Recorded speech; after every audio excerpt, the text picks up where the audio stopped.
Big news. I have some important news for you. Interesting news? It's Blake and Darren's Spilling the Tea with Sandy. Cayman's top news headlines of the day from CMR. Good morning, Sandy. How are you doing? Good morning. Good morning. Hey, Erin. Good morning. How are you? Yeah, just happy it's Friday.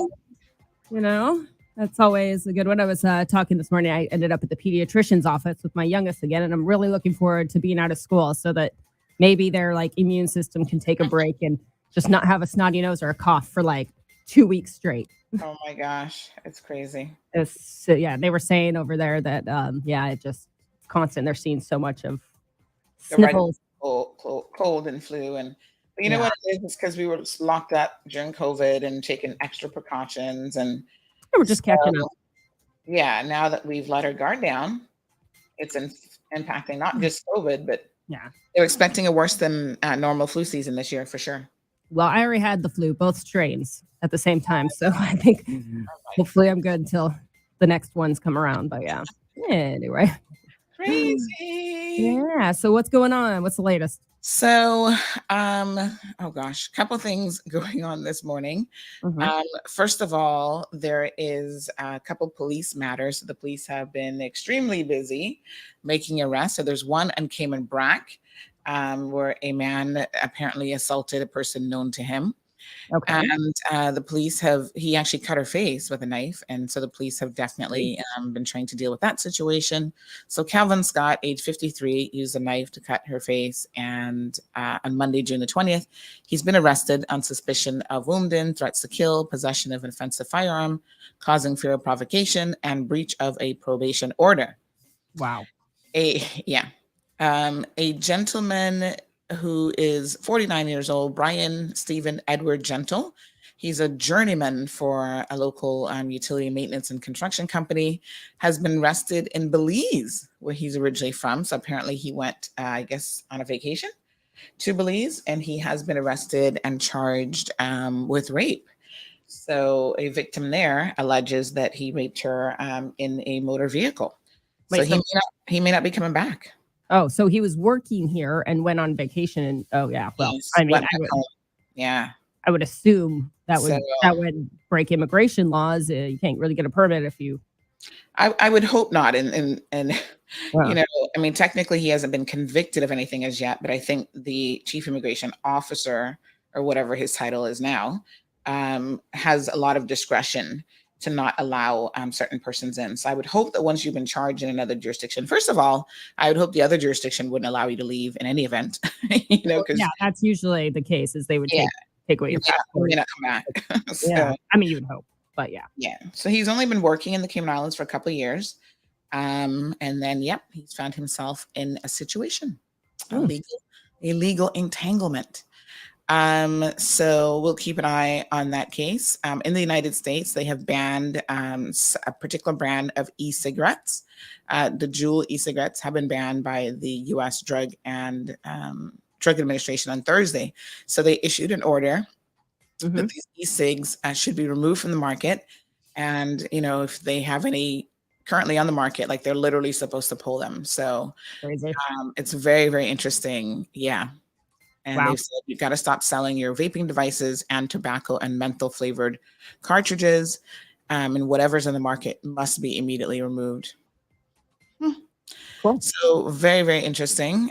We know e-cigs were in the news heavily a couple years ago. So we continue to watch and monitor that situation. The polio virus has been detected in London. Not a good sign. I know. Yeah. So it was actually eliminated from the UK back in 2003, and it has now been detected in a concerning number of sewage samples in London. So this is from the BBC, and they're saying that the UK Health Security Agency said that it's probably imported by someone who recently was vaccinated overseas with a live virus. That's what they're hoping. And so the agency said the risk of getting the virus remains very low, but parents should be ensure that their children are actually being fully immunized against it. So this is not the time to slack off on those types of vaccines, folks, because literally we've eradicated in a lot of places around the world, diseases like polio because of the advancements made in the medical profession. But it doesn't take much for it to potentially reemerge. Well, we saw that with a lot of people not getting, what was it? What was it? Was it, I can't remember in the States. There was it was the one that everyone gets vaccinated for. What am I thinking? I keep wanting to say meningitis, but it's not meningitis. Yeah, I do know which one you mean, but I can't think of it either. Yeah. It's the one that everyone believes is linked to. There's that fake doctor who made up a study basically and kind of fooled everyone years ago with his study, and people still believe, although he's been discredited and his study has been shown to be false, there are people who still don't know that. Yeah. So Netflix is laying off some workers. They laid off about 150 people last month. That included subcontractors and part-time workers. And now this month again, they're slated to lay off another 300 staffers on Thursday, mostly in the United States of America. So Netflix does employ over 11,000 people. I was a bit surprised by that. I'm like, what are all those people doing? So they, a lot of people are tightening their belt. Retailers are being told to hang tight because a recession might be coming our way. So Revlon, for example, has filed for Chapter 11 protection. As you know, they're the makeup giant. And so some very interesting times ahead in terms of the economy. Big congratulations to the people of Grenada. They have a change in government. Now they have Prime Minister Dickon Mitchell and the National Democratic Congress. So congrats to them. Cool. Yeah. All right. So Well, those are some of your news headlines for today. Well, Blake will be back on Monday, so we'll see you on the Monday show and catch up with all that. And I hope you guys all have a wonderful weekend. Thank you. You too. All right, Sandy's heading over to Bobo right now, 89.1. You can check out her show there, but of course, I want you to keep it here to Kiss. All right, folks, we are indeed getting ready for Bobo 89.1. Good morning, everybody. Still a couple minutes before we go live in Bobo, so let me just send out all of the notifications to everyone on the WhatsApp group. I'm wearing a work shirt today. I'm going out in the field, in the bushes, with the regiment. Got to put on my tennis shoes. Oh yeah, I'll tell you guys all about it in just a little bit.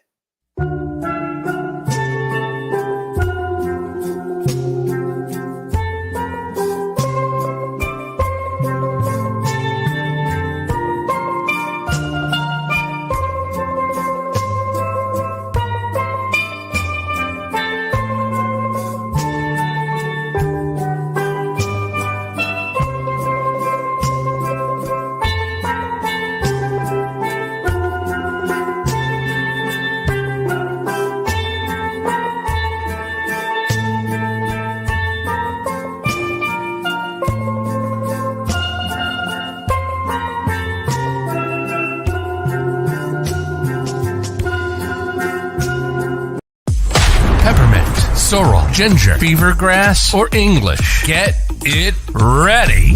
Your morning tea just got hotter. Ooh, honey child.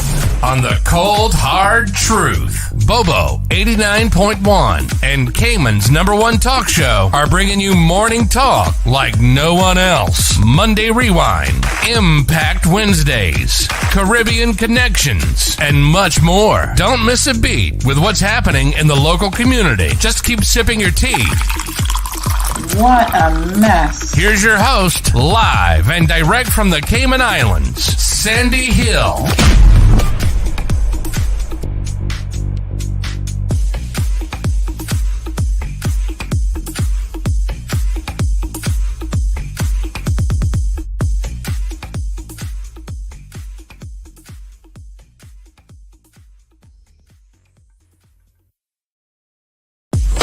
Peppermint, sorrel, ginger, beaver grass, or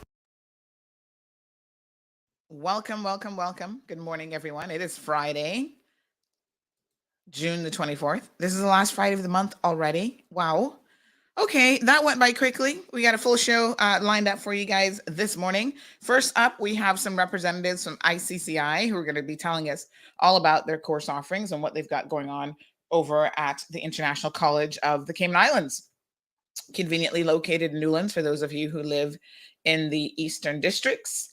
And then after that, we're going to spend some time talking about the mortgage situation, which was recently highlighted as an area of concern because someone has defaulted on their mortgage. We're going to get some of those details. I was hoping that the young lady would be coming on the show, and then I think that she actually isn't. So,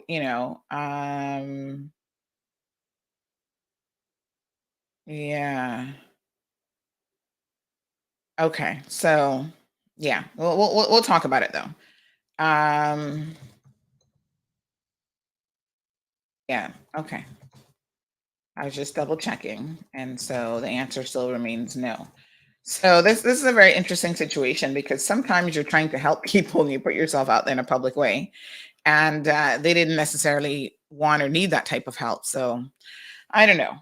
We'll break it down, but let's go ahead to Misha. Good morning to everyone who's here with us. Miss Vernita is here. Good morning to Irvlyn. Diamond Princess says happy Friday, everyone. Buenos dias to Miss Rita. So I'm going out with the regiment this morning, hence why I am dressed, and you can't see the bottom, but I got on just some kind of gym wear. So got to be nice and comfortable and ready to go. Good morning to Wee Wee. Hey, Sarah Sue, joining us from the BRAC. The BRAC is in the house. She says TGIF. Chantel's got it locked. She says it's a beautiful day today. It is. I was looking out the window. Nothing but sunshine from what I can see. Marshall, good morning. Good morning to Lulu. Olivia is here. Lulu says that she's listening on the radio. Thank you, Lulu. Felicia has it locked as well. Good morning to Robert. Melita, thank you so much for joining us. And KK says that shirt color really stands out. Why, thank you. Yeah, bright colors are sometimes fun to wear, and this is a nice bright orange. All right, let's see what's going on in the world of news, and then we're expecting ICCI to be joining us, and then let's talk about mortgages in the Cayman Islands. Yes, we are going to go there this morning.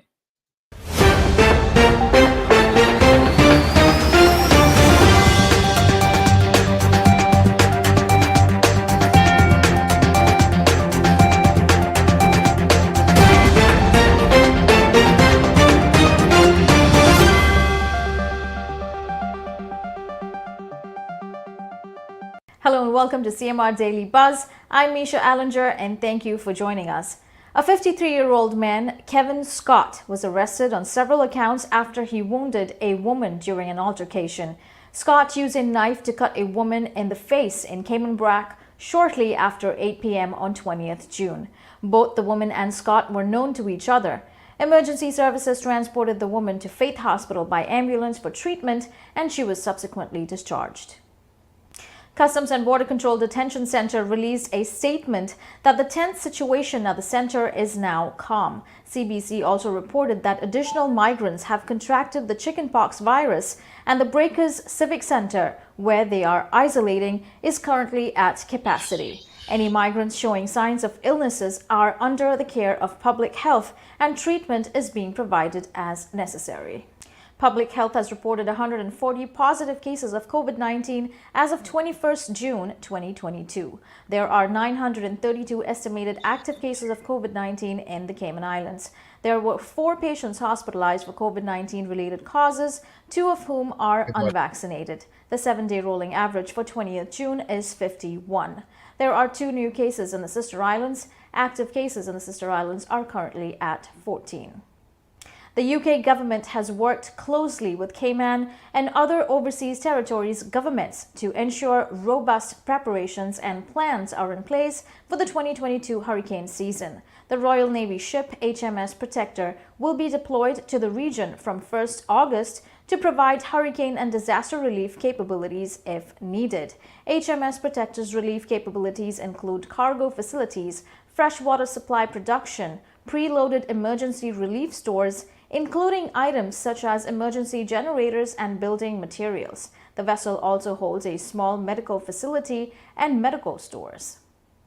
Deputy Governor the Honorable Franz Manderson has announced the transfer of Chief Officer in the Ministry of Education, Setonia Cacho, to a new role within the Office of the Deputy Governor. Ms. Cacho's transfer takes effect on Friday, 1st July, and Deputy Chief Officer Ms. Lynette Monteith will act as chief officer for the Ministry of Education. Premier Honorable Wayne Panton revealed during Premier Access with Sandra Hill on June 22nd that the government is considering an extension of the pension holiday, which is expected to end on 30th June. Mr. Panton said he was looking at another 3 months break, and the official announcement of the extension could be made sometime next week. Let's hear from Kevin Watler for updates on Cayman's weather. Hello Cayman, I'm Kevin Watler and this is your CMR weather update. It's brought to you by WG Charters. Sunrise at 5:49, partly cloudy today. It will heat up to the mid-80s. Winds east-northeast at 5 to 10 miles per hour. Sunset at 7:06. Tonight, light winds continue. The temperature falls to the upper 70s. High tides at 6:46 a.m. and 8:07 p.m. and low tides at 1:36 a.m. and 1:21 p.m. Looking forward, similar weather conditions are expected. Now please stay hydrated and enjoy the beautiful Cayman Islands. CMR weather updates are brought to you by WG Charters. They offer private boat trips for a great price, so we encourage you to support them. Have a great day. Thank you, Kevin, for those updates. In regional news, a journeyman for utility maintenance and construction has been arrested and charged with rape in Belize. A 26-year-old woman from Belize accused 49-year-old Brian Stephen Edward Gentle of raping her in a car. Gentle was arrested and charged on 21st June. Gentle is also in court in the Cayman Islands for using an ICT network for several offenses, including indecent exposure, and was arrested on 12 July 2021. Sources reveal that Gentle is traveling overseas whilst his work permit with UMC in Cayman is pending approval. He is due to appear in summary court on July 11th for a mention. In international news, a 25-year-old U.S. swimmer was rescued by her coach after she fell unconscious in the water during the World Aquatics Championships in Budapest on 22nd June. Anita Alvarez was floating toward the bottom of the pool after completing her solo free routine when her coach, Andrea Fuentes, leapt into the pool and pulled the swimmer up towards the surface of the water. Alvarez, a two-time Olympian, was given medical attention before being stretchered away and is currently in stable condition. CMR is celebrating its 5th anniversary on June 29th, 2022. Tune in to our anniversary show to celebrate with us and win exciting cash prizes and much more. Mark the date, June 29th, Wednesday, 7:30 a.m. with Sandy and CMR crew. For more in-depth news and headlines, please visit our website, caymanmallroad.com. Tune into the Cold Hard Truth with Sandy Hill, Monday to Friday at 7 a.m. on Facebook, YouTube, and Radio Bobo 89.1 FM. Thank you for tuning in to CMR Daily Buzz. I'm Misha Allinger. Please do not drink and drive, and stay safe.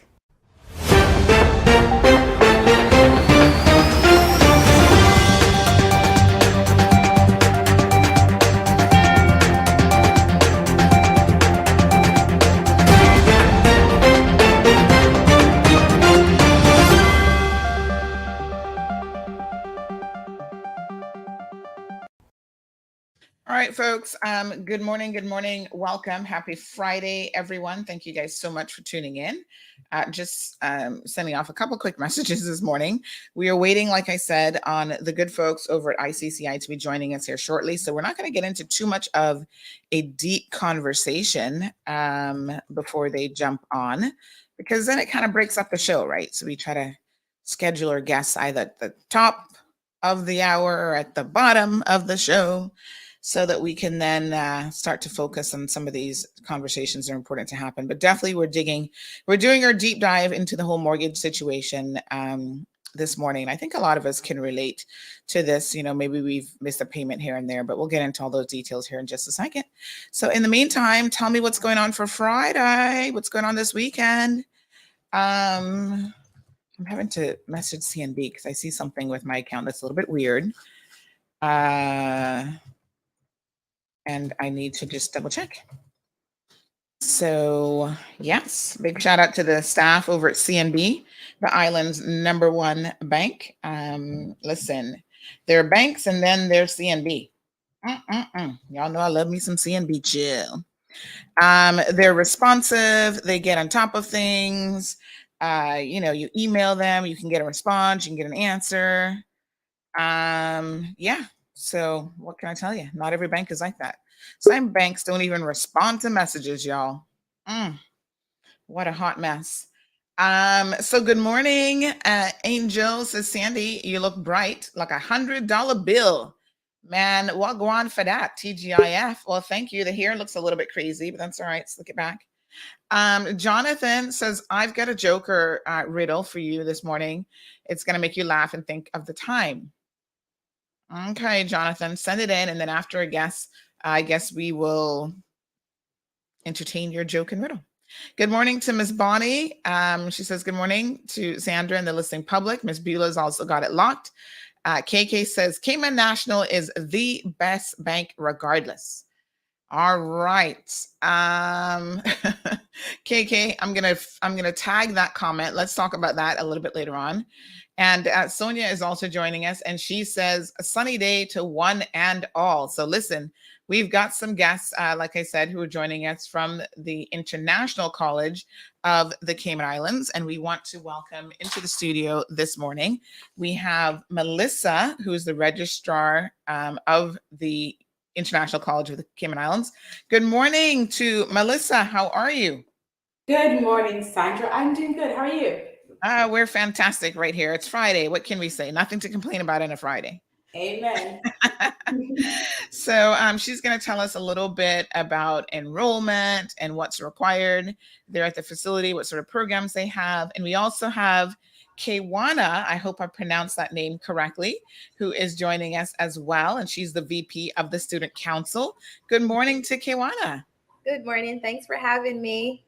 Did I get the name right? Yes, it's correct. You said it right, Kewana. Yeah, Kewana. Beautiful. I like how you spell it. Kaywana.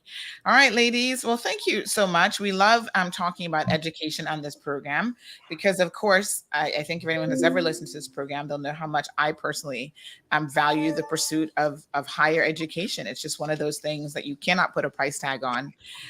So I'm glad that you guys are here to talk a little bit about the International College of the Cayman Islands and what you've got going on. So, Melissa, let's start with you. So enrollment, give us an idea of what your student body is like. How many people do you actually have attending ICCI? Okay, awesome. We have a nice little batch. It's not too big, but just the right amount that we can handle pretty well. So we have a little bit over 100, fluctuating here or there, trying to get up to 200 and so on. But we have a nice little group that we've kept steady over the couple of years now. And so one of the best things that we find about ICCI is that the class environment is small, and therefore that helps students, right? Because they can connect better and they can connect well with the teacher. So we have that going for us very well. As you know, our sessions are in the evenings, and that is great for someone who's working and wants to, still pursue tertiary education. And so they can do that this after hours. We do have some of our programs, some of our classes that are online, and that's great because the flexibility of what's happening now with the pandemic, we want to make sure that persons have more than one option in terms of how they're going to take on their classes and if they can manage with all that is happening around them. So we've been flexible in that area. Even right now, our master's program, all the classes are fully online. So we have a great stuff going on for us, and we help our students to make sure that they can succeed in their studies as well as in life in general. Wonderful. So there's a couple of things that you mentioned there. It's kind of like you're a boutique college in the sense that the size is important. It's a smaller, college, and it also means smaller classes. And for some people, I find that is necessary, that's required. It really depends on your learning style and sort of what you're used to. Not everybody wants to go into a university setting where there's like hundreds of people in one class, right? Yes. And then the flexibility of having the evening classes, because again, for mature, working adults, sometimes you have put off you're furthering your education until a bit later on in life, and then you require that sort of flexibility. So tell us a little bit about the COVID pandemic. Now, we know COVID has impacted a lot of people and a lot of institutions, higher learning and so on. What has been the impact on your institution? Well, we have been blessed because we've always had our technology ready to go if we had to go online, and we started with that. So once the pandemic hits, it was just really a matter of a click of the button, and we were able to quickly turn all our classes online. And then as time goes on and persons getting back into the new norm, we started to provide a flex sort of mode of learning where persons can choose to stay at home and attend classes online, and the teacher as well, so that someone don't feel pressured if they are not comfortable yet in going into the classroom. Beautiful. All right. In some classes, yeah. Yes. Okay, we do have people already coming out with some questions for you guys. So KK says, can you advise what courses or classes are for free at ICCI for Caymanians? I believe the nursing course is free. So do you guys have a nursing course at ICCI? No, and it's all the person. It's confusing. Yeah. Yeah, so that's UCCI. We don't have the nursing program here. Right. So the names are very, very similar, folks, but they're actually two completely different institutions. So KK, you noticed she did correct herself with the name, but she was still thinking of courses available at UCCI. So Aliano, good morning. We'll get to your comment after our guess. So what about, you mentioned that, you had online learning facilities ready to deploy. I've actually been a guest lecturer. I've had the privilege of being a guest lecturer in a few of your marketing and business courses that Dr. Gadari teaches. I just happened to know Dr. Gadari, and it was super easy. He was using, I think, a Zoom format for some of his classes. And then that gave him the flexibility of being able to invite guests on the program from all over the world, really. He's overseas, so you're still able to get that top-notch education, but at the same time, or instructors, but at the same time, they can then connect to anyone, all over the world, really. Yes, and that's what we pride ourselves. Yes, we do that. We make sure that for all our classes, we do have persons in the industry that come in and speak to our students, so they get the real feel of what it is in terms of the real world, and we match that to the theoretical. So it actually works well for us, especially with online opportunities. Yeah. Beautiful. What sort of courses, you don't have nursing, but give us a little bit of an idea of what you do offer by way of courses at ICCI.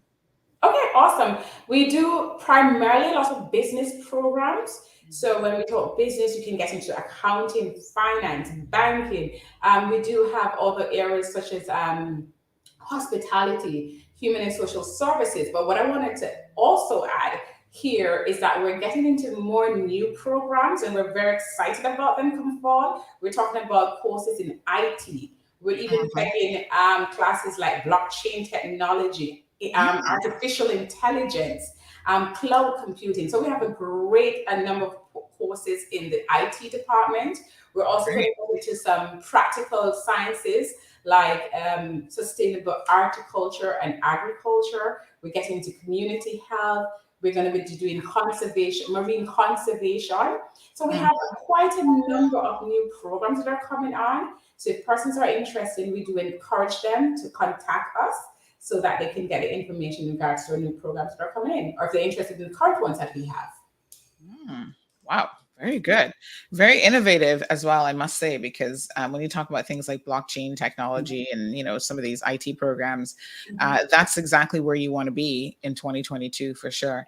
So I do have from your website a little bit of for our viewers who might be looking at some of the programs. They do offer some Associate of Science degrees and Bachelor of Science degrees. So everything from business accounting concentration, banking. They've got broadcasting management, finance, hotel and tourism management, information systems management, general studies, and office administration. So that's at the associate level. And then, of course, as you move on with your education, you get into some of the bachelor degrees, and they have a business admin degree, accounting, finance, human and social services, liberal studies, and office administration. So I noticed that you've got a lot of practical courses. And that's what I like to call things like accounting and finance and even office administration. So that, those are degrees that you could be working in those fields and studying at the same time, which makes it really, really super practical. So, of course, folks, if you don't know, the International College of the Cayman Islands has an amazing history. They've been around for over 50 years now. I think it last year that you guys celebrated your 50th anniversary? Well, in 2020, actually, we 2 years already. Wow. 52 we're on now. So we're in the business for a while. Yeah. So Dr. Cummings and others played an instrumental role in getting the college started, which, they constructed their second building way back in 1971. Classes began on September the 24th of 1970. And the Friends Hall was dedicated on January 23rd of 1971. So a really long history, folks, of, offering tertiary education here in the Cayman Islands, and their campus is located. They originally were in Georgetown, and then back, I think, in 1973, it was moved from Georgetown to the Newlands campus, where we all know it to be right now, which is pretty interesting because I would have thought that back then Newlands probably was a little bit country. Everybody was probably like, oh, that's too far. And now that is the hub of, people are living in the area. And I think it's so convenient because, if you're driving home, for example, and you have an evening class, you're not actually that far away from home. You can go to classes, and then, if you live anywhere in the Eastern districts, it's super easy. To get back home after classes and so on. So and before you move on, Sandra, just want to add, because I noticed you put the associate and bachelor's. We do have a master's degree, because I did both masters here. Ask about that. Yes. Yeah, so we do have the Master of Business Administration. We have masters in HR, and now we're looking to do come fall masters in consulting and sustainable agriculture and horticulture and marine conservation. So great things are happening. Wow. Sounds fantastic. All right, folks, don't forget you can call in if you have a question for our guest this morning. 936-2626 is the telephone number. So someone was asking about free classes. So I think it's fair to say that unlike the other university, you're not a government-ran university, so you probably are not getting any government subsidies. So I think that's the major difference, why maybe UCCI can offer some free training and so forth. Am I correct? Right, but our students can get the government scholarship, and that helps significantly for our students attending here. So yes, as well as we do encourage persons who are struggling to assist them in terms of all the scholarship opportunities that are out there. And I'm sure Kiwana can also add to that in terms of how we've been helpful to students. Yeah, so Kiwana is the vice president of the Student Council. So Kiwana, good morning. Let's bring you into the conversation. So first of all, tell us a little bit about the Student Council and what it does and how you got involved in it. Thank you. Hi, good morning again. So the Student Council at ICCI, we started on this journey where a group of us, we decided that we wanted to make a change. ICCI has been around for 52 years, and we wanted to come in and provide something new and innovative to students, and something that, the younger generation can relate to, and also the working class. We want to cater for everyone. So we ran for president, and the minute we got into office, it was in regards to what it is that we could provide the community with, as well as students, professionals, or even individuals who are fresh out of college and who are not sure what path to take. We wanted to make sure that there was something there for them. There was a body versus faculty. There was actually a body of individuals that shared the same passion that they do, that would be able to assist them in any way that they can. So one of our biggest things that we are big on is how, mental health. We are focusing on that because a lot of times people think that you're investing in your education, but they also don't realize that mental health plays a very vital part in that. So as such as the Student Council body, we wanted to make sure that was readily available for our students, also student activities. So we want to take away from the image that ICCI is not just a business college. We also have that social aspect, just to give you that perfect balance of school, work, and then also having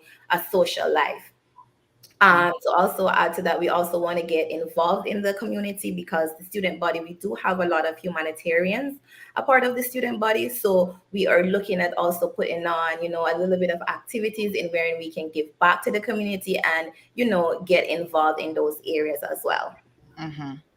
Wonderful. So, folks, again, Kiwana is part of the Student Council. She's telling you a little bit about how students are making ICCI successful as well. So, Andrew has a question. Andrew says, are there any age restrictions for entry, and can high school students attend? So, tell us a little bit about what some of your requirements are, including any prerequisites that may exist.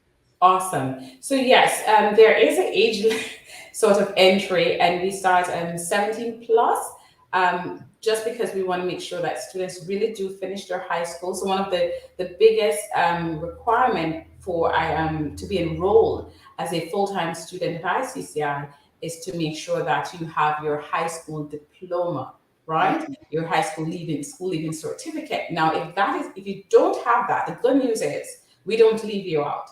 We do have our GED program that we offer in terms of classes, prep classes, and then you can sit the exam, and that will be the equivalent to a high school diploma. So that's awesome. We've had students now and then who are in their final year at high school and they want to try to get a taste of it, of college life, and so they come in as an unclassified student to take a single course. And we do provide for that. So we're quite flexible, but yes, in terms of being a full-time student, you need to be over 17 and have your high school diploma, and then we get into some other documents that we may need. But Okay, got it. So thank you so much for that question. Good morning to Perla. So Emma, you're going to have to look for other options in terms of, listen, universities and colleges are a business, just like many other businesses, right? So they've got staffing and so on that, they've got to pay.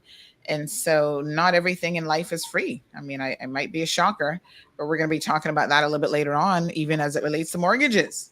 KK says, big up to my sister who attends ICCI. Aliano is asking about some of the tech courses, 3D modeling and animation. Any of that in the works potentially? it could be, because I know as we expand the IT division, we have a great head of that department, Christopher Balraj. So everything IT, he breathes, eats everything IT. And so we're looking to find practical areas in IT that persons could really tap into the industry with. And so 3D modeling and animation may very well be part of it soon. All right, Anthony sends some shout outs from the UK. He says ICCI is a fantastic college to grow exceptionally in your academics and professionalism. Good morning. Good morning to Nikki.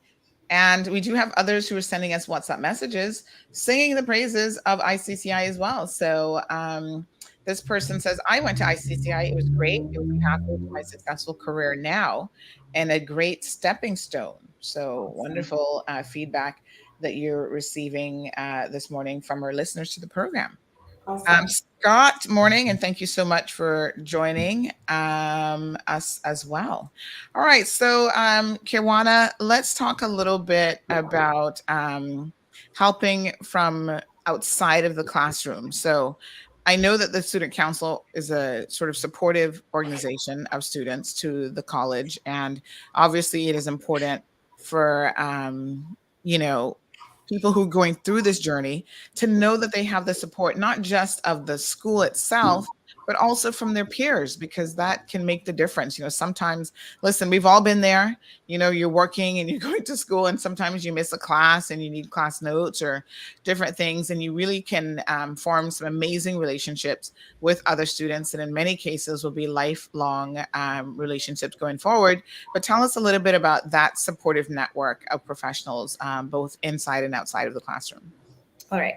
So one thing that the college prides itself on is ensuring that the students have adequate support both inside and outside of the classrooms. And me being a student there, what I can definitely vouch for is that the lecturers and also administrative staff are always readily available at your fingertips. So it's not just going to class from 5:30 to 7 or 7 to 10, and that where it's left off. Most of the lecturers, I can say they do have fantastic lecturers. So they are almost always readily available at your fingertips, whether it's by email, WhatsApp, or a Zoom meeting. So there's always that support. Also, what the college encourages is that student form that unity, so that when you're in a classroom, it's not only going to class, but you form bonds and relationship with students in the class, so you're able to communicate with them outside. For most of the classes that I've had like a WhatsApp group chat, and that's where we can communicate with each other. So in the event that you miss something or whatever is going on, there's somebody readily available. Also, the academic staff, they're always there, because most individuals who work and go to school, or they have to travel for an emergency, sometimes you do miss a class. Once you reach out to Melissa or Miss Eliza Beverly, who's the dean, and you say, hey, something has happened, work obligation, a family emergency, or I have to travel, the staff is readily available. They reach out to the lecturers and ensure that you're caught and up to date on what's going on. So there's always that support that's there. One of the other things that the college is big on, and they really pride themselves on, and that stood out to me as a student as well, is that staff genuinely care. I remember when I first started ICCI, and I missed a few assignments, and I was at an A and I dropped to a B, and I got a call from the dean, and she was like, "Hey, Kawana, how are you doing? Is everything okay?" And I was like, "Yes, I'm fine." She said, "What's happening with your grades?" And I'm like, in my mind, I'm like, I'm at a B, I'm fine. And she's like, "No, you are a student. What's happening with your grades?" So, and I was pretty shocked. That stood out for me because, most colleges is strictly pass the class and get along. But the school also pushes you to maintain a certain standard. And naturally, that you are going to be getting that call. They're going to be checking in on you. Hey, are you doing classes this semester? Are you going to be taking a break? And they ensure that you're getting what you pay for, because there's so much resources available. Wonderful. Wow, that's some premier service for you. Kiwana, where is your grade slipping? Do tell us. Yes, it's a B, but it's slipping. Yes. Keep those grades high, my dear. Is there any sort of free academic support or tutoring that is available? Yes. So one of the things that the college has is they have a academic tutoring for math. They also have a academic tutoring for accounting, and that's at no additional cost. There's also the facility wherein if you, let's say you have a computer and it's broken down and you need to get an assignment done, you can go to the college and get a loaner computer. There is a librarian that is readily available, once again, at your fingertips when you need to do your assignments and you need to have them proofread. The school also has a wide variety of resources that are available, again, for free, that you can use in order to complete your assignments and to get whatever resources you need, especially when you're writing your essay. So all of that is readily available for students at no additional cost. So you're getting more than what you paid for. I mean, a tutor is costly. And I remember I was struggling in math, and I was like, I can't afford a tutor. And they were like, no, that's at no additional cost. You just go to the tutor, let them know what you're struggling in, and they'll be happily available. And like I said, most of the instructors that are available to students is not only within class time, outside of class time. Some lecturers do dedicate their weekends to reaching out to students and ensuring that they get them to where they need to be in regards of academic performance. And if I just quickly add, we also have for English. And that's a big thing for us because we want students to elevate to the collegiate level in terms of writing. And a lot of persons not necessarily come in knowing APA style or knowing how to write at the college level. And so we really do spend a lot of time in terms of helping students to get there. And therefore, we also have tutoring in English. But that's a big deal for us in terms of communicating well. Yeah, absolutely. So I was looking at your, I took this from your website. This is a photo of your student body. And one observation that I made is that the majority of your students are women, it seems like. What is your breakdown in terms of male to female ratio at ICCI? I would say our ratio is, yes, definitely predominantly women. So we're probably about 5-1.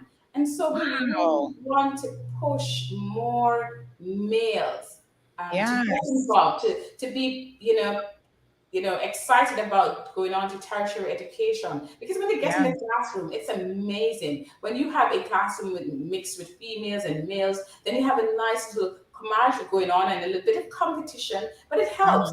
And so it has that wholesomeness to it in the environment. And so we do encourage our males to seek after tertiary education, and we're here to help them to get there. So yes. Mhm.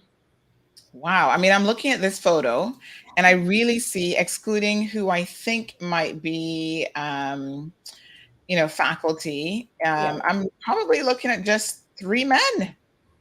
So Yeah. that's, to me, that's quite interesting. And of course, I want to invite all, men and women to Yeah. reach out to the local colleges to see what offerings they have that might be of interest to you.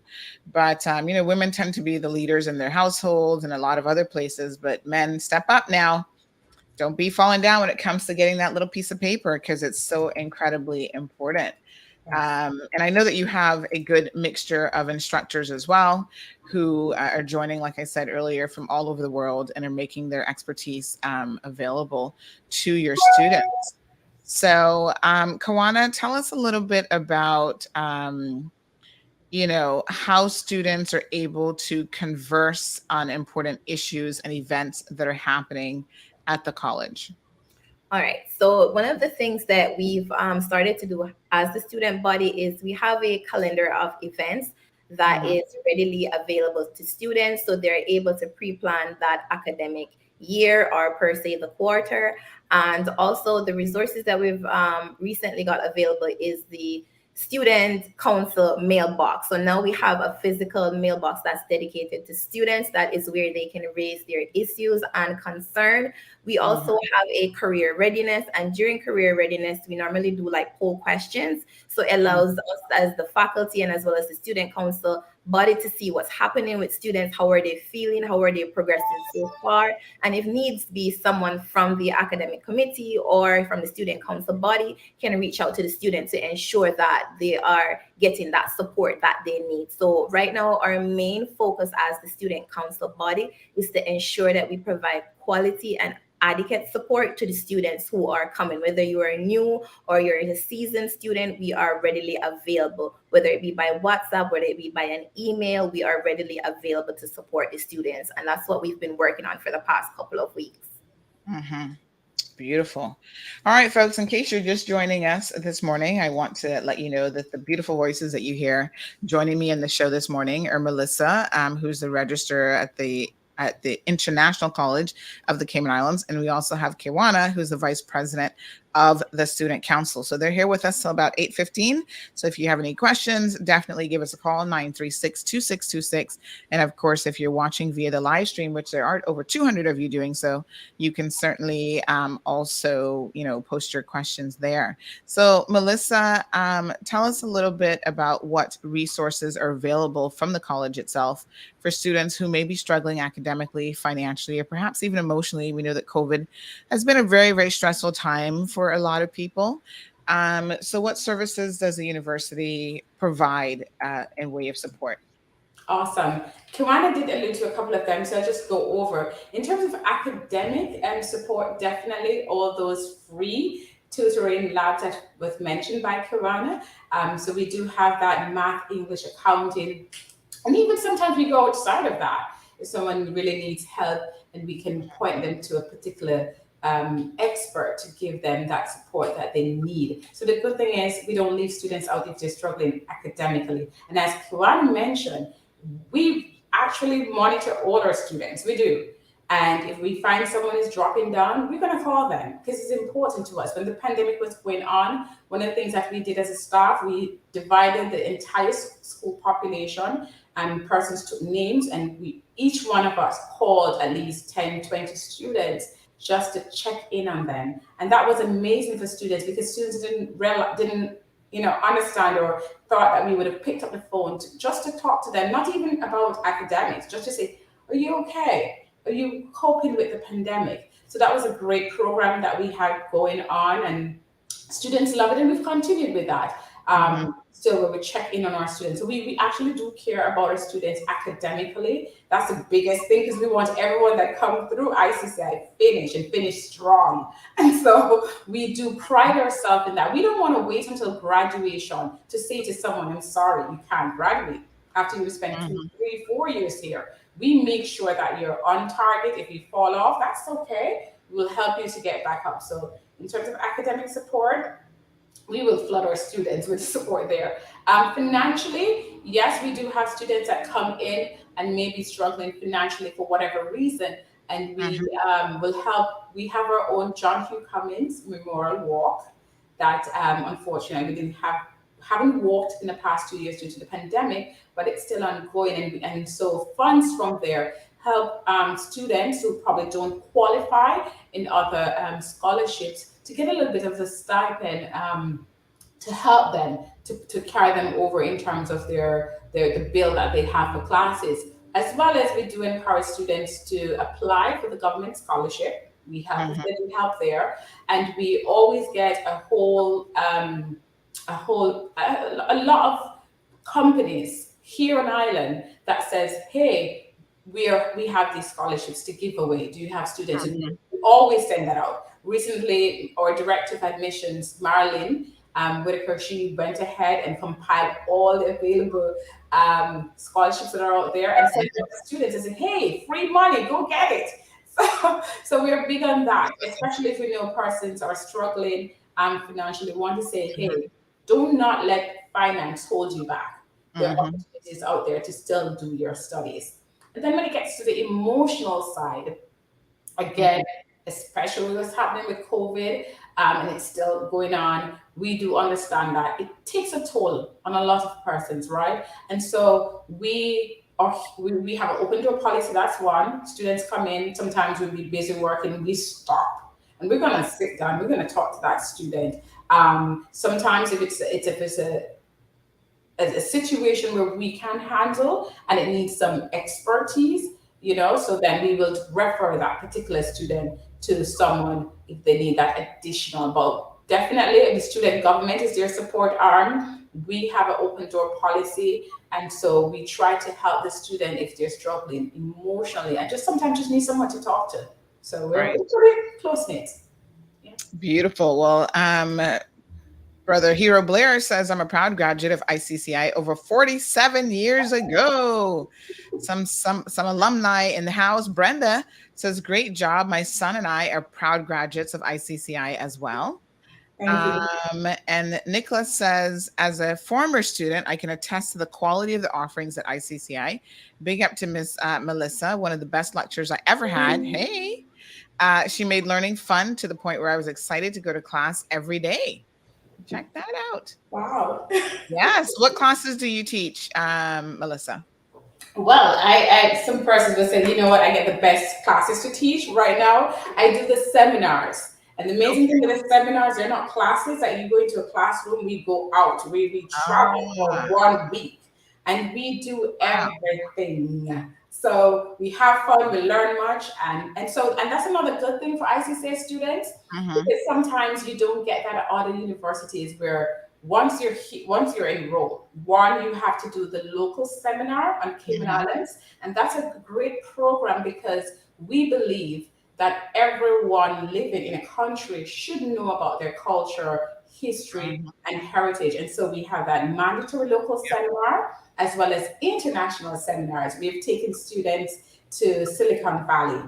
We've done Miami, Atlanta. The last one I remember going on a cruise to look at travel and tourism and how that product in terms of the Caribbean differ from what we offer in the Cayman Islands. So yes, we take education seriously in terms of we want it to be highly practical. And so it's not just theoretical, it's not just books. We go out there, we talk to the industry experts, we take them out of the classroom.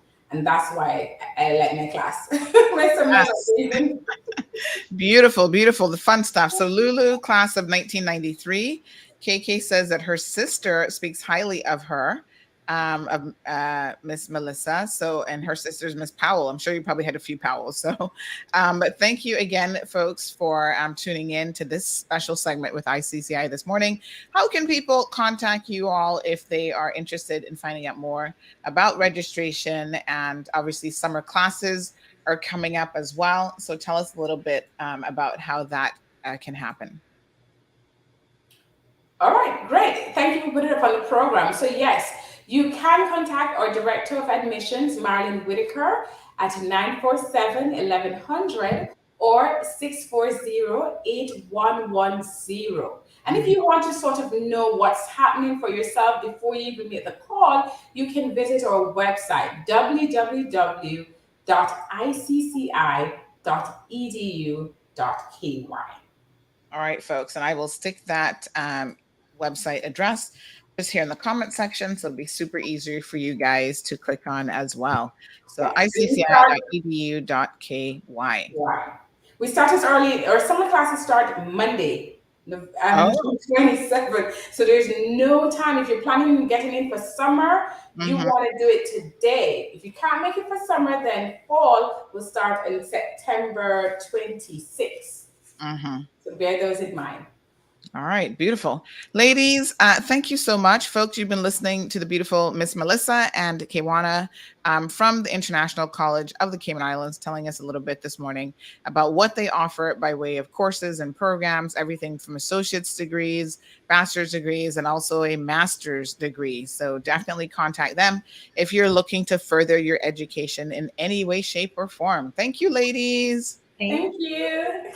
Have a beautiful day. You too. All right, folks, International College of the Cayman Islands. And I know for a fact that we're actually also going to be speaking to other educational facilities on island. So listen, there's absolutely zero reason, and I do mean zero reason, why or zero excuses, whatever you want to call it, as to why you should not be pursuing a higher education and tertiary education in particular. You know, that little piece of paper, some people are like, oh, it's just a piece of paper. That little piece of paper can open windows and doors for you to be able to jump through and then prove yourself. So never let anyone tell you that it's not worth it, that it's not worth the sacrifice. First of all, you're setting an example for future generations about the importance of prioritizing their education. And no, not every successful person in the world has a degree. We're well aware of that. Some people have good business acumen and skill sets otherwise. But I can tell you what, for a lot of the positions that are available here in the Cayman Islands, you know, whether it's finance, law, and so on, that degree is going to really put you in good stead. And you are competing with people from all over the world. So just get on it. There's really no excuse. Shireen Bo, have not seen you in a minute. Good morning, love. How are you? She says, I love your top. So this is one of my, you guys know I actually have CMR uniforms, right? So this is one of my uniform tops. That's why it says Cayman Mall Road up here. So, and I have all sorts of colors, and the orange color is actually one of my favorite. But yes, I like it bright and in your face and direct, so you can't miss me when I'm crossing the street. You don't accidentally run me over. Good morning, KK. KK says that paper is very important, but honestly, sometimes getting it is useless. People look past it. Enough is never enough. But you know what? You get that piece of paper for yourself. I know this is going to sound so cliche, but really and truly, you get that piece of paper for yourself and not for anybody else, right? Because no one can ever, once you have it, no one can ever take it from you, and you never know where that's going to lead you. So maybe you're in a situation now where your present employer doesn't necessarily appreciate that piece of paper, but don't worry, there's something else on the horizon that's coming your way. I love learning. I'm all about it. So this morning, I want to say that I have taken the opportunity, speaking of learning, to do quite a bit of research, because we're going to be talking about this mortgage situation. So this has popped off, folks, where a lady's in a little bit of trouble with her mortgage. Now, the interesting thing about this isn't the first time that someone has been sort of spotlighted for, being in a bit of a predicament when it comes to their mortgage. So Aliano says he's getting low resolution. Let me just check the Facebook feed. Sometimes it's just internet on either end. A lot of times I find that if you refresh your connection, that you should be in good stead. So I'll check the Facebook feed, but you close out the app and try to refresh it depending on where you're watching it. But so listen, I think all of us have been tethering on missing a mortgage payment, or, you have missed a mortgage payment, then you're like, oh my God, I need to get caught up. So let's talk about it. Let's talk about why this, in the last couple of days, this firestorm has been created.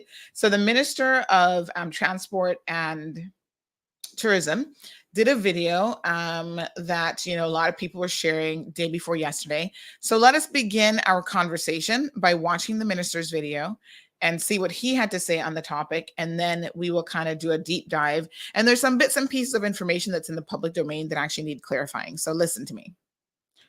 I sit here every morning. Y'all don't know what it takes to prepare for these shows. Trust me. Some people are like, oh yeah, that looks so easy until they have. I'm like, oh yeah, can you fill in for me? Talk for 2.5 hours. And they're like, oh shoot, Sandy, that's a lot. I didn't know. And it's not as easy as you think. You run out of words at some point. But listen, I have been given the gift of gab. Thank you, Lord Jesus. But it's not just about standing up here and flapping my lips every single morning. It's about research, getting accurate information, which sometimes means digging back into the archives, talking to people about what happened, and not just getting their perspective and their viewpoint on something that happened 10, 12 years ago, but actually going and digging up legal documents for myself, looking at practice directions, looking at laws. And I had to do all of that in order to prepare for the show this morning. And that's why yesterday, I know that Denny had called in kind of late in the program and he wanted to kick off this conversation. That's why I said, hey, Denny, hold off. Let's not kick it off yet because I'm still getting some useful information because I want us to always come at these things from an informed position. So politics being what it is, folks, everybody has an opinion, but your opinion does not mean that that's a factual situation. And, we can all try to be respectful of each other's opinions, but it's a different cup of tea when you're talking about facts. So Andrew says he's also experiencing some low resolution on YouTube. So I will try to do a refresh perhaps, but I can't refresh right now. Actually, hold on. Let me just see. Let me try refreshing it. So give me 1 second. It might pause your stream if I refresh. Maybe it's best if I refresh before we play the minister's video. So just stand by, all of our YouTube and Facebook listeners, 236 of them.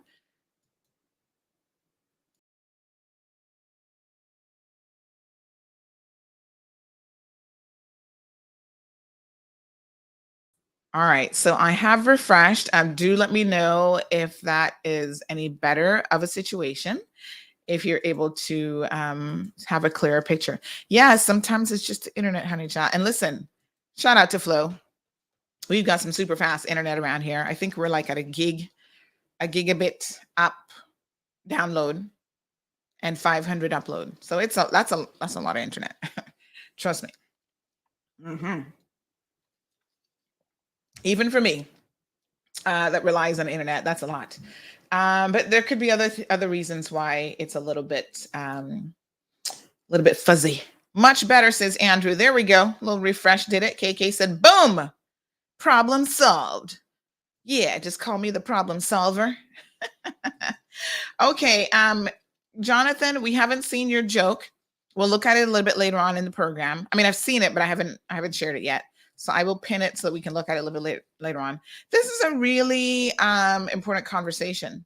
Zambula, good morning, says, I see the boys going up in traffic yesterday. Who them want court with 2 task force behind them? This is interesting, Zambula. I need to find out because somebody else brought this up to me a couple days ago that they saw some sort of a prison escort situation happening as well. Normally, it's a high-risk prisoner going to trial. The only one that I can think of at the moment that could be potentially high risk is maybe Mr. Bush, who's being accused of killing his own son. And sometimes it's high risk because other people might have an agenda against that prisoner. So I don't really know, but let me see what I can find out. And hopefully we'll have time for a Q&A segment at the end of the program. So Aliana says it went from 12p to 4K, just like that. Good morning to Charlene. Janetta says she's locked in with her coffee. Charles says that was in the afternoon and he recorded it. Send us the recording on WhatsApp, 324-1612 or 936-2626. We'd be interested to see it. I'll try to get you guys some answers. So speaking of answers, I did quite a bit of research in preparation for this topic. I must say the one thing that I would have loved to have been able to do was to have the lady who's being impacted by this on the program, because there are questions. She has sent me a number of emails where she's been going back and forth with the bank, but there's still questions that unfortunately, so Deanna says it's not Mr. Bush, it's the one that was involved with Mr. Elliott. I don't think his name is Jackson. I think it's the other one. So he would be going to court already for a mention, maybe? Huh. So, it would have been nice if we had some additional information about the history of this mortgage as well. So KK said maybe she's scared. That's a tough situation. It is definitely a tough situation, but in lieu of some of the, firm details, we do speak a little bit without being as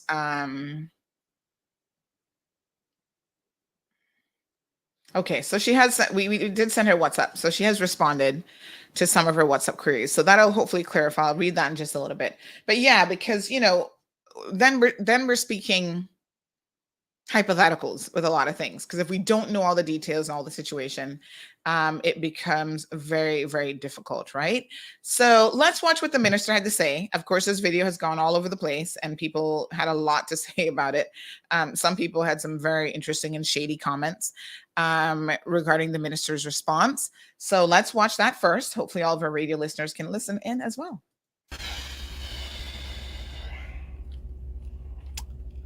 Good evening, everybody. I don't know how many people are going to tune into this, because probably everybody's driving home right now from work at 5:12. But maybe somebody may see it a little bit later on. And I want you to help me by pressing the share button on this for me, please. I'm going to talk about something very important for us all. So I ask you to press the share button. We're all going through a lot in our country, the pandemic, with potentially a recession coming, with fuel prices because of the war and everything else. And just like the last recession, one key thing came up, which was foreclosures and the bank's behavior with people who can't make do. I just got off the phone just now with a young lady, and I'm not going to call her name yet because I don't think it's appropriate. But I just got off the phone with a young lady who was being foreclosed on by her bank, and was threatened that they were going to sell her home. So she went out and borrowed $8,000 and odd to pay back her arrears, so have fully paid up to the amount that she owed. And thankfully the Lord has blessed her with another job that is better than the last one that caused her to be in this situation. But the problem is that it might sound all well and good and sound like a good story, but apparently the bank had the house on the market already for sale. And I spoke to the lawyers, and I'm going to talk to, I'll say who they are in due course. I just want to see what they're going to do with the situation after I've talked to them. But anyway, I spoke to the lawyers saying they've already had the house up for sale and they have accepted an offer. And as a result of the acceptance of the offer, there's nothing that can be done. Now, the house hasn't been legally signed over yet. And this young lady has been able to be blessed by some good Samaritan to give her enough money to get her arrears sorted out. And now we all know why people are in arrears right now. Not only the current situation of the pandemic and the global position causing high cost of living, which I know the pressure is on us to do better and try to figure it out. We're trying our best. But we all know how people have gotten in this situation. And yes, sometimes people just don't care and don't do the right thing and be financially prudent. But there is justification now. It's not like before the pandemic, where people were just not being responsible. The pandemic has hurt everybody. And exactly what I thought was going to start happening has begun. A lot of people have been in difficult positions and not been able to make ends meet and catch back up yet. We've just opened the country. Tourism isn't fully back. Then Putin with his nonsense went and started a war and increased fuel across the globe, caused shipping to be more expensive, caused food to be more expensive. So everything has gone up. So we're trying to get out of the pandemic. We're not even out of that. Now we're getting even more pressure. And the banks, nah. You think they would care about that? Nah. Do they care that single mothers with their children are next generation of our country, and what the instability on children's minds and hearts of not having a home, a place to sleep means? Think they care about that? Nah. But if one of those kids grew up to be a bank robber because their house and their life and everything is unstable, and they grew up to be a bank robber, then it's a different story. I bet you they care about it then. Some of you bank loan officers really need to take a morality check. You really do. I want you to go home. I want you to look at your children in the face and think to yourself, what would happen if you had nowhere to sleep tonight?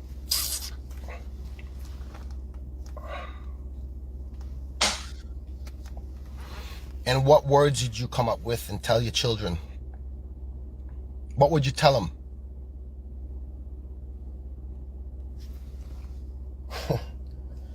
And you know the bad part about it, it's not like the woman didn't find the money.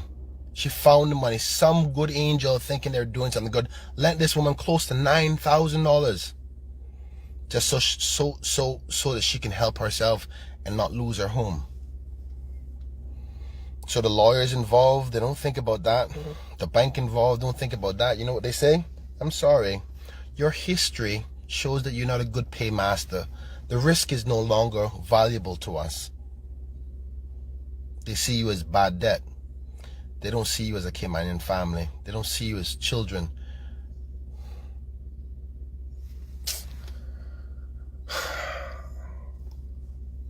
Sometimes it's times like this that I really feel like getting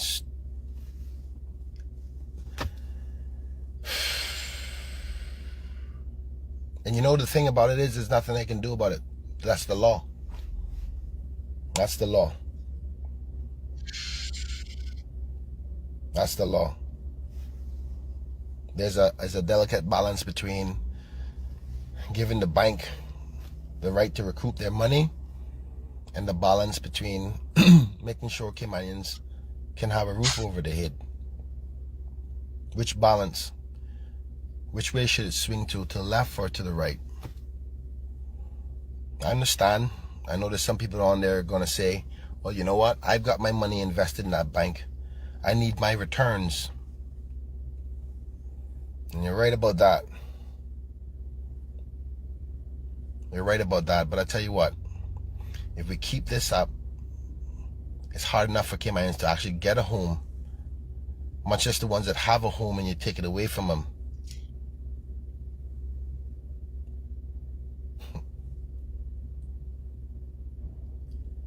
If you guys want to continue to screw up our country, I hope you live long enough to see the effects of what you do.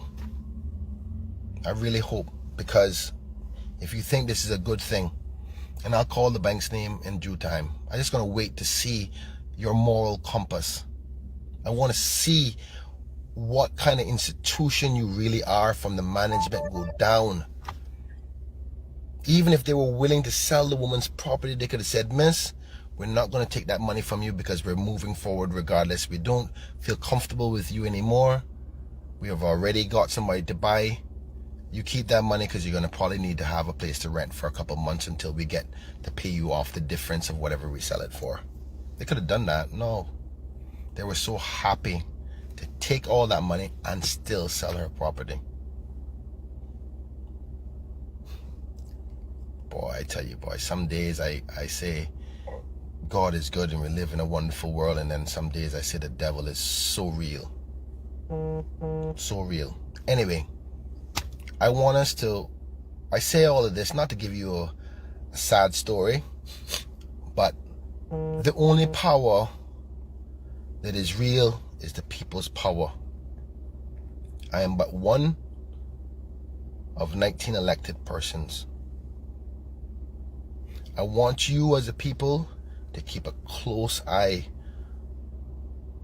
on our economy and what the banks are going to start doing. Because as we are trying to find solutions for the people to get through these difficult times, because I understand they're difficult. We get the calls every day. My phone, I have to charge it 4 times a day because the phone never stops ringing. So I know. But I want you to put the pressure on your elected members, me and every other one of them, to make sure there's enough laws to protect you. Because if only 2 or 3 or 4 politicians want to do it out of 19, it can't get passed. That's what you call democracy. It's ruled by the majority. Because what's going to come up soon is that these banks are going to start coming for their money. They don't care about recession and about how you feel and what's going on with your family and what's going on with you. And there's not enough laws to protect. And I've said it before when I was in opposition. I'll say it again when I'm in government. But I am only one, and I need your strength. Please, I beg you, share this video and keep your eyes open and watch the banks. If you see something, say something and talk to your representative anywhere you see them. Because it's going to be difficult. It's hard enough for us to buy a home. To buy a house now, much less the Caymanians that have a house, they're going to potentially lose it. I need your help. Please share this video, okay? I'm sorry if I've made you, I've upset your day, but this is serious and it's coming. If things get any harder, I can see the banks coming. I remember this from 2017. I remember back in 2016, right after the recession, this is what they did. They took so many Caymanians' homes. Even though they knew they were coming out of a recession, I'm begging you for your help. Please share this video, okay? And keep an eye close and talk to your politician. Say you're not going to stand up for these banks doing this. Not at this time. We need enough opportunity to recover. The people need a chance. And the government doesn't have enough money to pay for everybody. We just don't. The only way we can do that is increase taxes. And we can't do that because that makes the matter worse. So share this video, please. All right, folks. Let me just take a quick bathroom break, because Lord Jehovah, Jesus is going to have to be with me this morning. There's so much that was said in those few minutes, and there's a lot that I do want to address. So give me a quick second here, folks.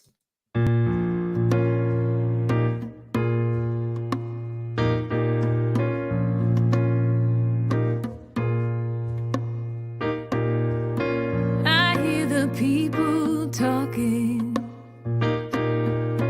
what are they talking about?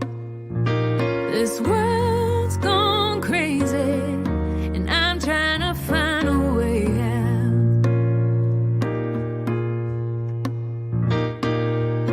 Nobody knows where we're going, or if we're going at all. Nobody cares if we stand, if we have nowhere to fall. It's a singing symphony, playing as the ship goes down. It's a porcelain epiphany, breaking if it hits the ground. I gotta find a way out.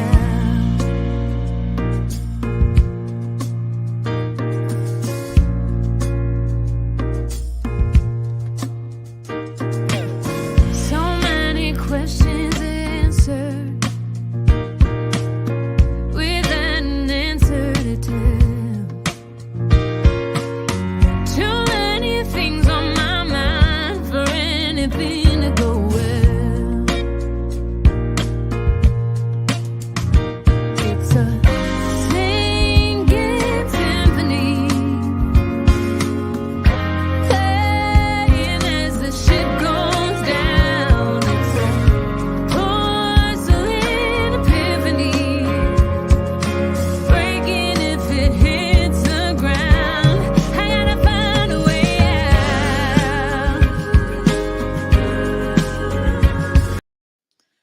folks, my apologies.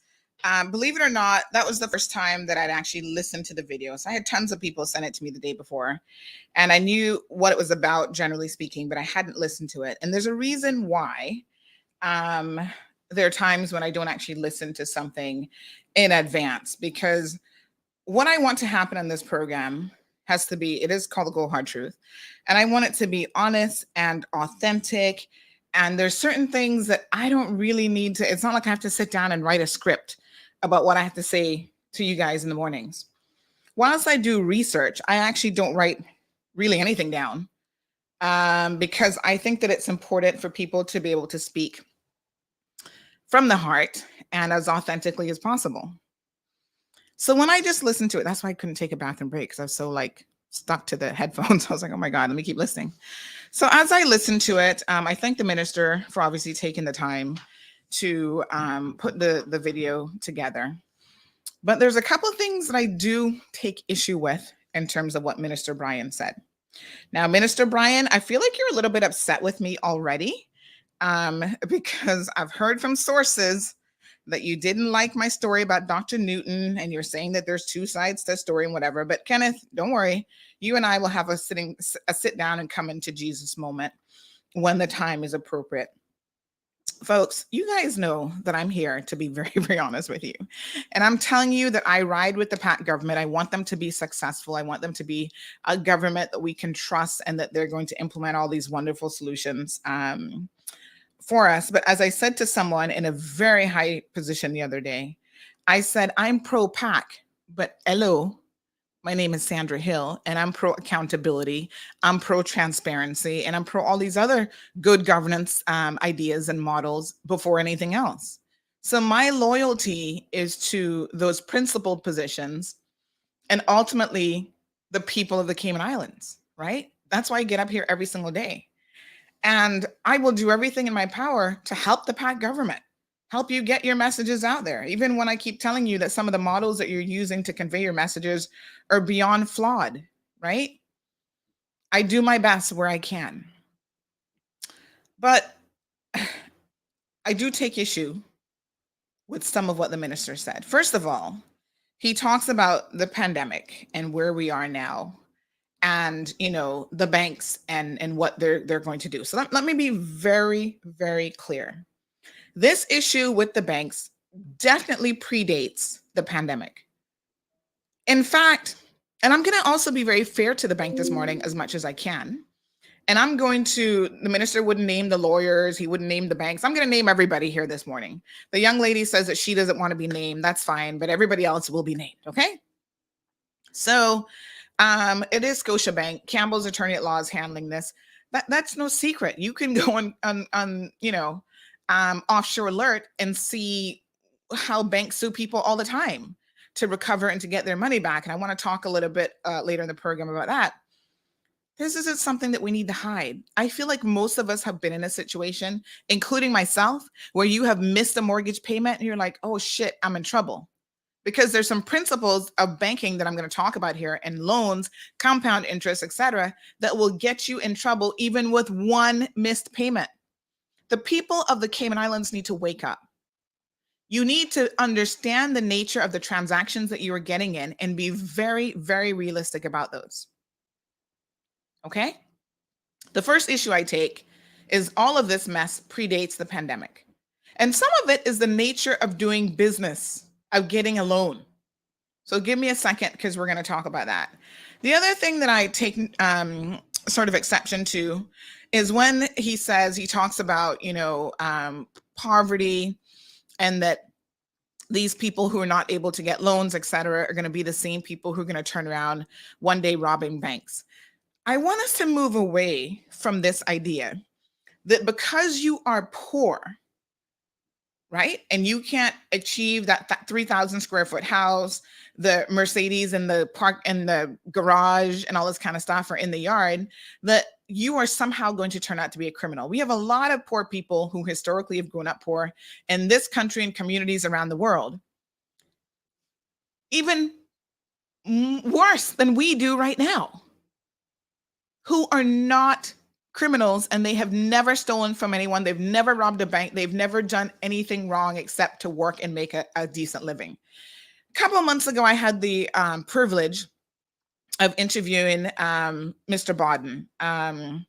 Forgive me for not remembering his first name right now. Y'all gonna have to help me, but this would be KK's dad. And hold on now. Norman Bodden, right? So Mr. Norman. And he was talking about the poverty that they grew up in at the time. And I was like, wow, I thought I grew up poor, kicking around Georgetown and whatever. Not only did he grow up poor in a single parent household, but just the mother. And this is back in the day when you can understand the stigma that was attached to that situation, right? But his mother also was hearing impaired. And he talks about how she would go out for 1 or 2 shillings and do people's laundry for them. And hello, this is before you had a fancy laundry machine and washer and dryer. This was hand washing on a board, people's dirty frocks, and hanging it out and probably ironing it with one of those irons that you would stick in the coal. No electric irons, I'm sure, back then. And she would walk to where she had to go on the literal Mall Road. So I don't ever want us to put this narrative out there that because you are poor, that somehow leads you down to a path of criminality, because that isn't true, right? He goes on to say, but he's but one of 19, and he can't really do much on his own. But with all due respect, you are but one of how many people are in the government? 11 or 12 that make up the PAC government. So you're not but one of 19. You're but one of the elite individuals who forms the PAC government, who we have charged the people of this country with doing a very specific job. And that includes solving some of the problems in this community.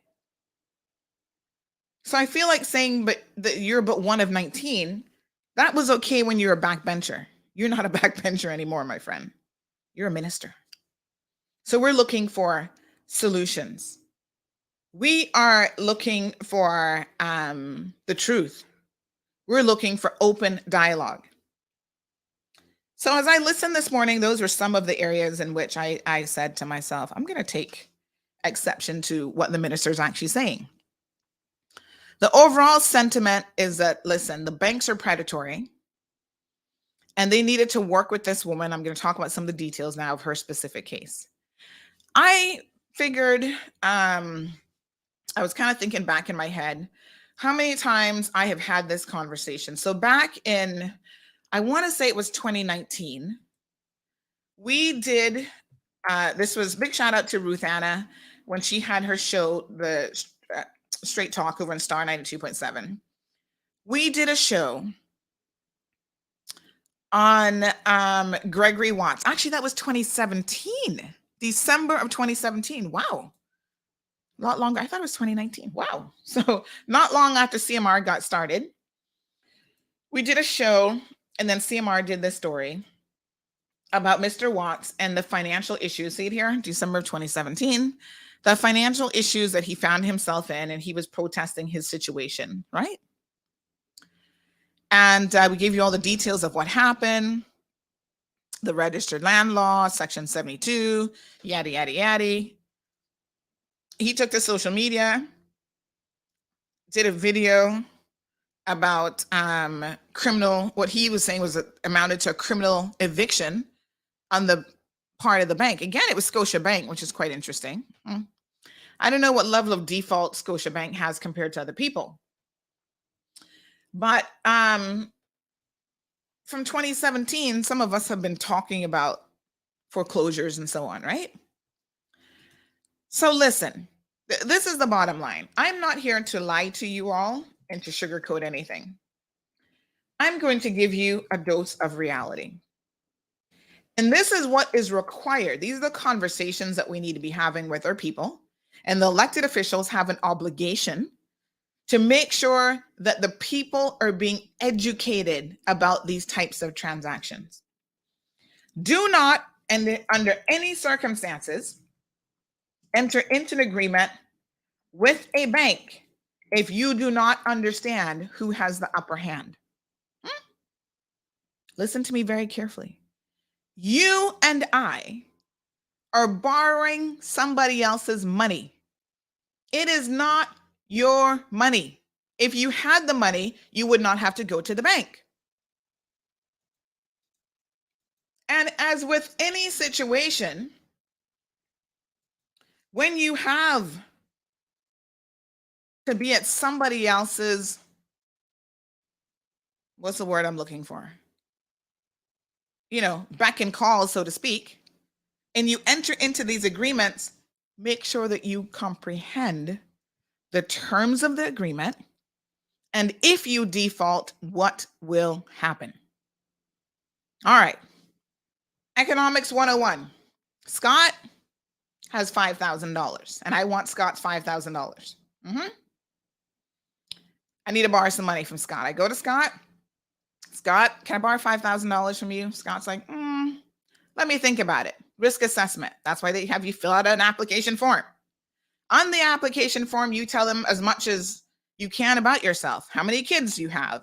Have you ever had any loans before? They want to know your loan history. Have you defaulted? They're going to call the banks because you'd be surprised how much your history plays into it. If you've defaulted before, chances are you're going to default again. So they create a credit risk profile on you, right?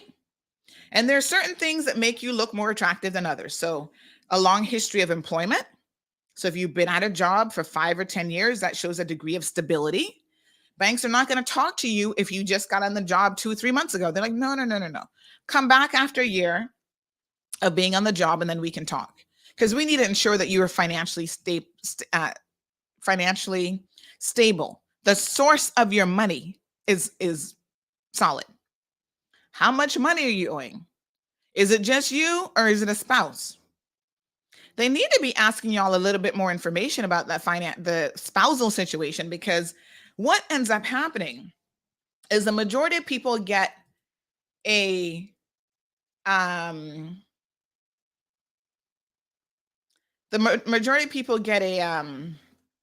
mortgage with a spouse, and then once that relationship, or if that relationship falls apart, you have got a problem because you can't afford the mortgage on your own. And the banks have to think about all of these things. Your debt ratio. So you've got a mortgage, but you've also got credit card debt. You have a car loan. You have all these other things. Do you have any assets?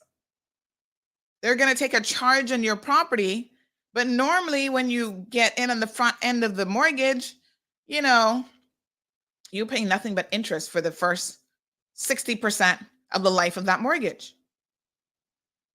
So there's a lot that the bank has to look at to see whether or not you're a viable candidate.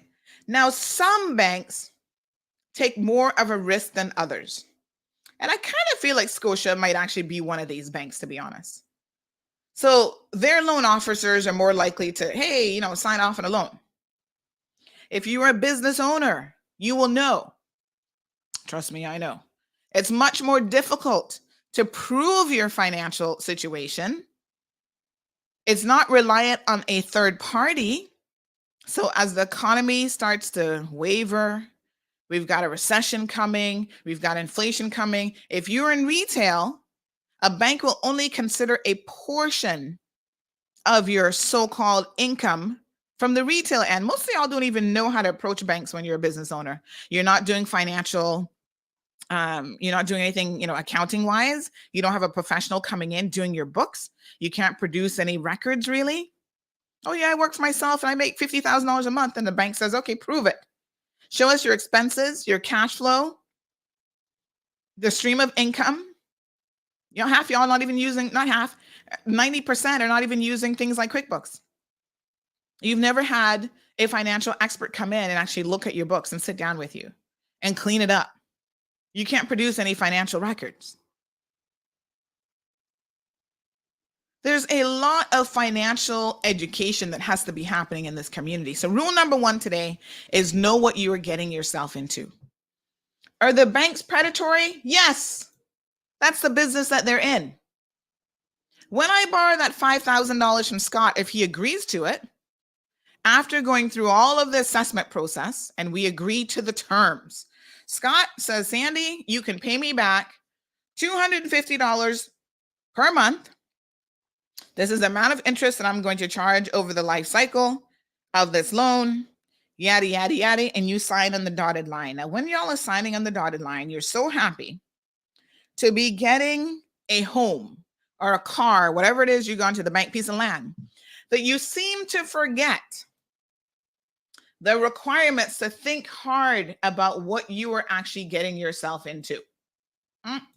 Jesus, be with us today.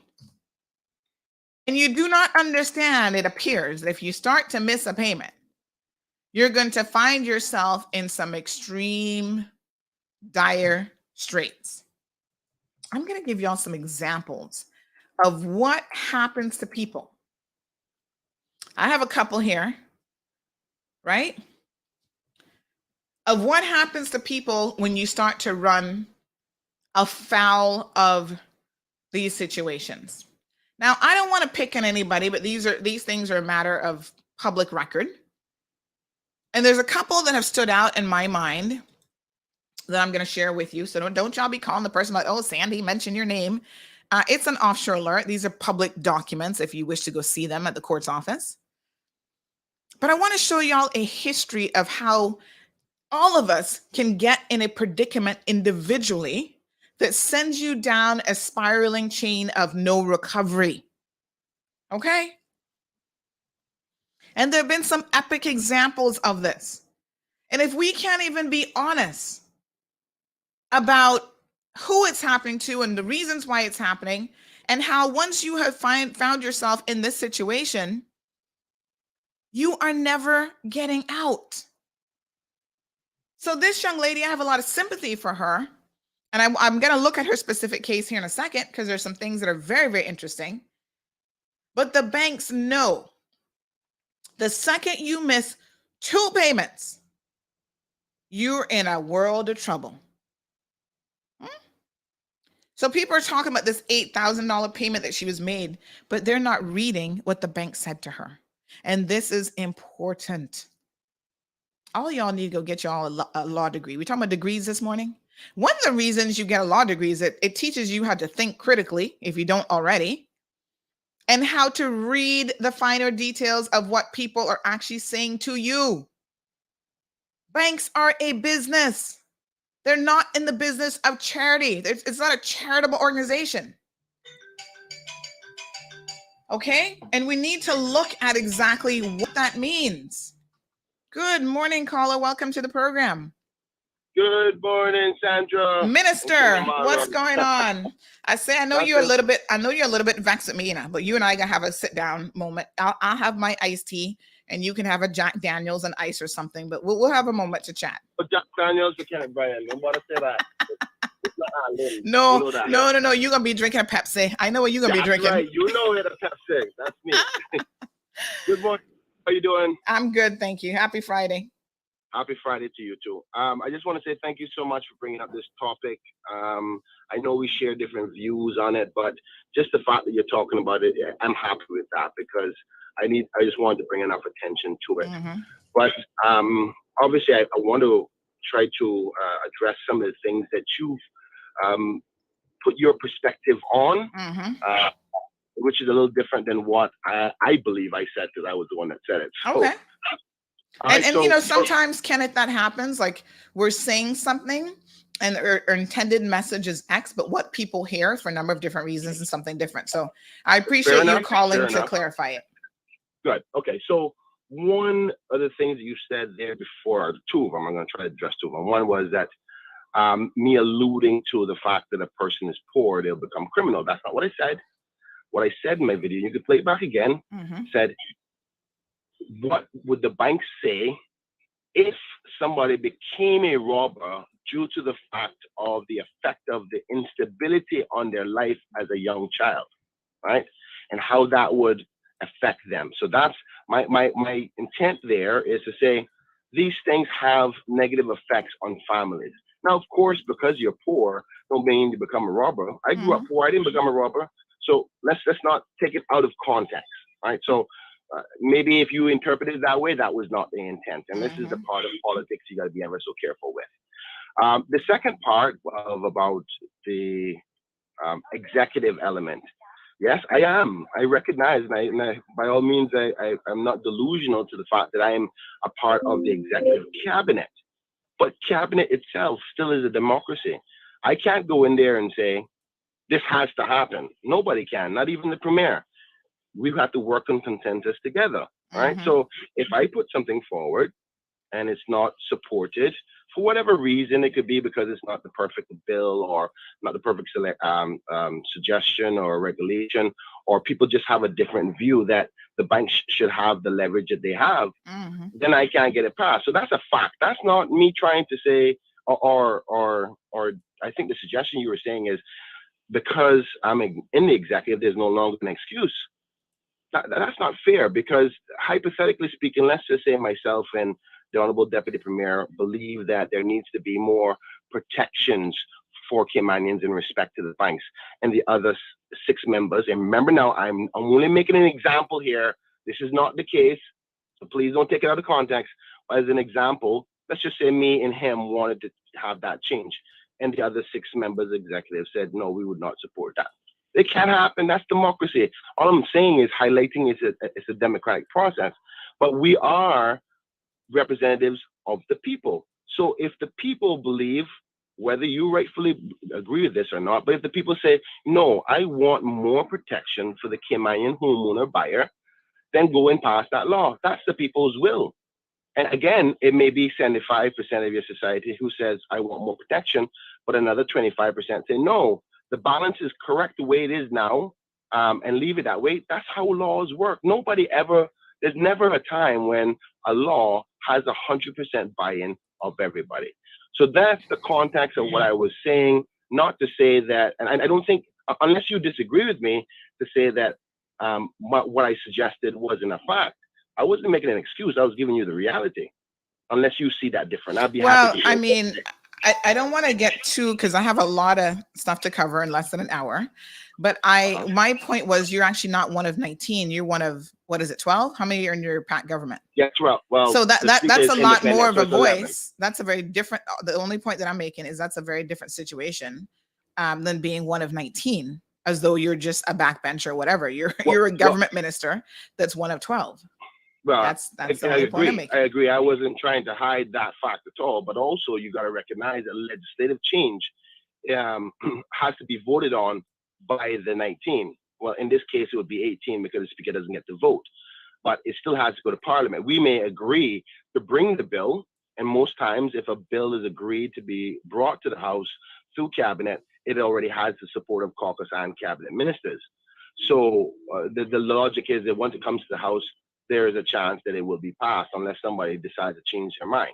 But I was giving you the context of so people could understand how the process works. It is a democracy, and you have to have more of the majority of the 19 elected members in order for a law to be changed. Now, one other part, which I'm not sure, I think you dive into it a little bit, but it's important that I want you to recognize and the listening audience to recognize.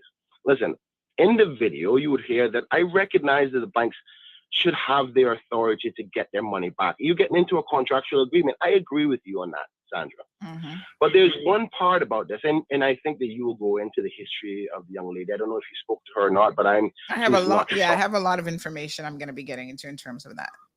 Okay, well, I don't think it's appropriate that I do that. So if you choose to do so, that's fine. But I won't. But even regardless, if this young lady had 2 years of bad history, 4 years of bad history of not paying and this not keeping up, eventually the bank will go, I'm just tired of this. I can't rely on this person to pay. That could be an example. Here's where I have the problem. And I was trying to understand it after I spoke to the lawyers to say, listen, all right, fine. The bank has made up their mind. They're not moving forward with this young lady anymore, right? She fluffed about long enough. We want to get this account off of our records, and resolve it and get our money back through a sale.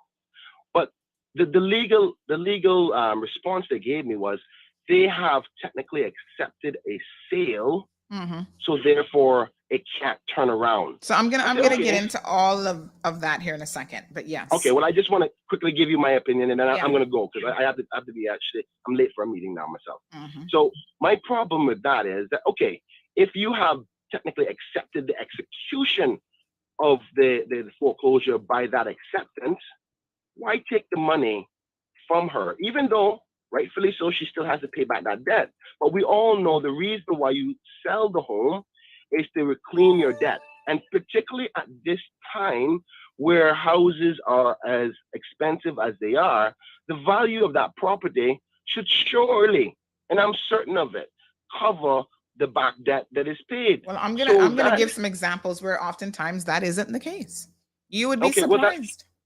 That's fine, but so I get into the morality of things, and one of the things I'm going to be suggesting is this: that if the bank executes a foreclosure, and again I have to get support from my colleagues, if the bank executes a foreclosure and an acceptance of a sale is considered to be basically the final straw in respect to a transaction, therefore you should not be taking any more payments because you've executed the foreclosure and your repayment will be done on the sale of that.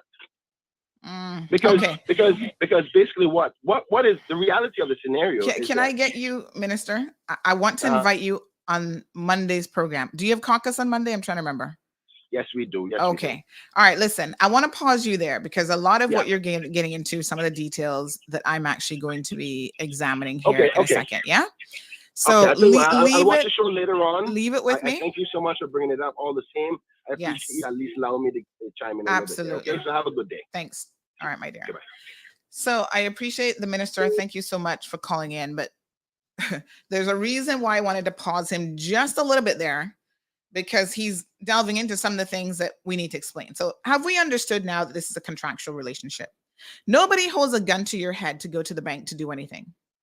You don't ever have to get them. There are people saying, and I've seen it on social media, I've heard comments on the show, oh, if I can pay $1,000 or $1,200 in rent, why can't I get a mortgage? Because surely I can pay a mortgage payment. That demonstrates, and this is where a lot of these MPs need to start educating both themselves and the general public. That demonstrates a complete lack of understanding of the responsibilities that come with a mortgage. It is not just the mortgage payment. The bank has to know that you can afford home insurance, life insurance, potential repairs and stuff that's going to happen to the house, plus any eventualities that life is going to throw at you sometimes, including unemployment and death in a family, medical illness, all of these other things. When they look at you and you talk about, why can't I get a $1,200 mortgage? Well, sister, that's because you've not held down a stable job for the past 10 years. And you're only 30 years old. So the bank sees you as a risk that they cannot take. As people, we are very short-sighted and we do not understand the process. You can call banks predatory. I don't have any issue with that, but you do not have to enter into a relationship with them. You don't have to take their money. You don't have to go to them and get a house. But we want to be able to have our cake and eat it too. And then when the shit hits the fan, we want to bail out. Now, I'm not referring to this young lady specifically, but let me give you an example of how bad it can get, right? I'm going to share my screen with y'all. There's been a couple examples throughout the years. And again, I'm not picking on anybody, but I want to show you the snowball impact that happened. So this is a young lady here who has had a number of issues with the banks, right? And it starts out very simply. You put your hat too high. I was talking to my neighbor, shout out to Miss Carla, last night about this. And she was saying how, she's paid off her mortgage now and getting closer to her retirement age. She wanted to make sure she didn't have that kind of debt. When you set your hat unrealistically higher than you should, Some of these banks take a risk on you when in actuality, they should not be doing so. And then when you start to flounder, 2017, Bank of Butterfield went after this person. Cayman Islands Development Bank, HSBC, National Building Society. This is one person that has been sued by at least 3 or 4 banks in the Cayman Islands. My point is this. Once you start down this slippery slope, there is no return from it. Okay? So let me give you an example of what happens. And the minister said, oh, given where the market is, they should have taken her $8,000. Here's why they do it. Because these banks have an enormous amount of experience and they know the realities of what they are dealing with. So here's someone who borrowed initially. So this is part of the HSBC portfolio. And they borrowed $511,000 and $740,000, right? US, with interest at a variable interest rate, the bank's prime lending rate plus 1%. They were supposed to pay back $2,724 a month over 25 years. That was the credit facility letter that they signed. $2,700 is your starting point. As interest rates creep up, you know that amount is going to go up because this is not a fixed loan at all. So then they start to, I think they got the loan in 2009. They varied it in 2011, which means that they probably went back and got even more money. And this is a problem because I have seen people do this. They keep going back to the bank. Oh, I need more money. And the more money you borrow, the more you're in for. So by 2013, just a few years later, they are in default of payment. Okay? So now we're in trouble. They try to sell the property, $470,000. They go for years and cannot sell it. We see mention here of the Honorable Justice Williams. I'm going to give you the historical context of what has changed as it relates to the process by which banks can take your property. There is misinformation in the public, folks, that the Legislative Assembly members actually changed the law when in fact they did not. It was a practice direction from the Chief Justice. And if you know anything about the law, you've got the judiciary, the legislative branch, and the executive branch. Legislators cannot interfere with what the courts do. So despite what people think, it's not the legislators who made any changes. It was actually the courts who did so. And I'll give you that historical context here in a second. So this person goes in to a foreclosure situation, right? That's what we call it. Technically, I've been told that in the Cayman Islands, it's actually not a foreclosure at all. But for our purposes, we'll call it a foreclosure. They started to get some evaluations done on the property. Now, the evaluation you get on an open market situation is very different than the evaluation you get for a for sale. So even when the minister was just saying, well, the market being what it is, no, Bobo. That is in a situation where you can take your time and sell the property. A for sale where someone is trying to recover as quickly as they can because every month that continues, this person is getting in more and more debt. And it is to their benefit that the sale goes through as quickly as possible. That does not happen in a foreclosure situation. So when an evaluator comes in, they do the special assumption value, they do the market value and all this sort of stuff, right? They know that this is a foreclosure property and they understand how this works. A lot of foreclosure properties have fallen in disrepair. So you never had money for the mortgage and you also didn't have money to fix up the place. Remember during the election We had that lady down Windsor Park that we were interviewing. She was a national housing client. Go back on Facebook and YouTube. You can find the video. Alric Lindsay was trying to help her. And as I'm sitting there interviewing her, I'm like, Miss, you have to admit that you cannot go 5 years without paying on your mortgage and expect even the National Housing Trust to do nothing.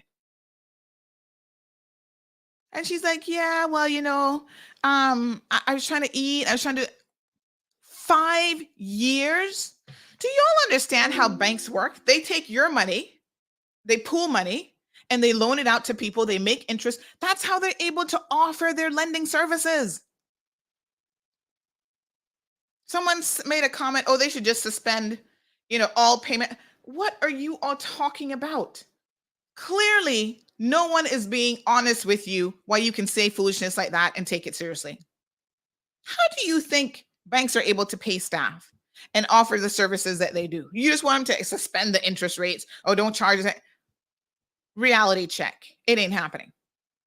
If you don't like the banks and you don't want to do business with them, you don't have to do business with them. There are a lot of people in the Cayman Islands who have built their homes and never had to go to a bank.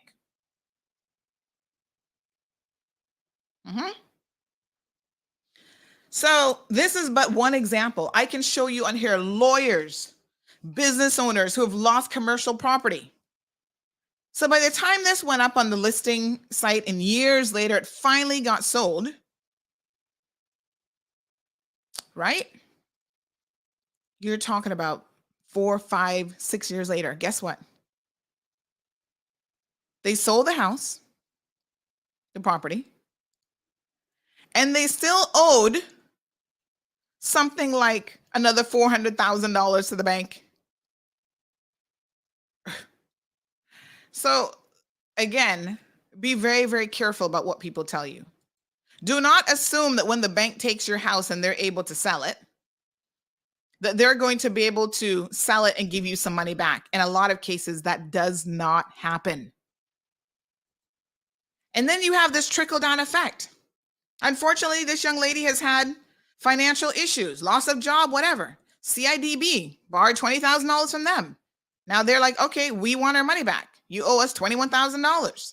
It doesn't stop there. So you got Bank of Butterfield, CIDB, HSBC, National Building Society. Everybody's going to come after you for your money. And the end result is you will never, in a jurisdiction of this size, be able to clear up all of this hot mess of a situation unless you win the friggin' lottery. And let's just say that that isn't happening. The number one thing that these MPs can give you is a degree of financial literacy, where you understand the nature of what you're getting into. It is dangerous to start borrowing money from multiple banks. You are setting yourself up. And that is why banks will go through and call before they loan you money. Does this person have a credit card with you? Do they have any debt now or in the past that they have not paid or whatever? It's a red flag, in fact, to banking institutions when they see you start to borrow from every Tom, Dick, and Harry ABC bank. Because you're borrowing from Peter to pay Paul. What are you borrowing $20,000 from CIDB for? Why are you borrowing another $20,000 from, what was the name of that other bank? Whatever, that other bank, NBS or whatever, National Building Society. You are down a spiral of financial destruction.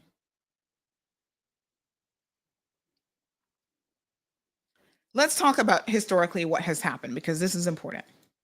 I heard Charles Whitaker sent out a voice note. I did listen to Charles's voice note yesterday morning, where he blames the current premier for this mess, which is very, very interesting, but factually it's not correct. He says that him and Marco Archer put the Cayman Islands in this situation and that they changed the law, and this is now the end result. That's actually not correct at all. So let's back it up and make sure that we're dealing with correct information. Now, let me be very honest with you. I do not believe for 1 second that any bank in the Cayman Islands wants you to lose your home.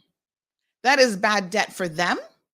They don't get to collect the full interest. And trust me, go to any website, type in mortgage calculation interest.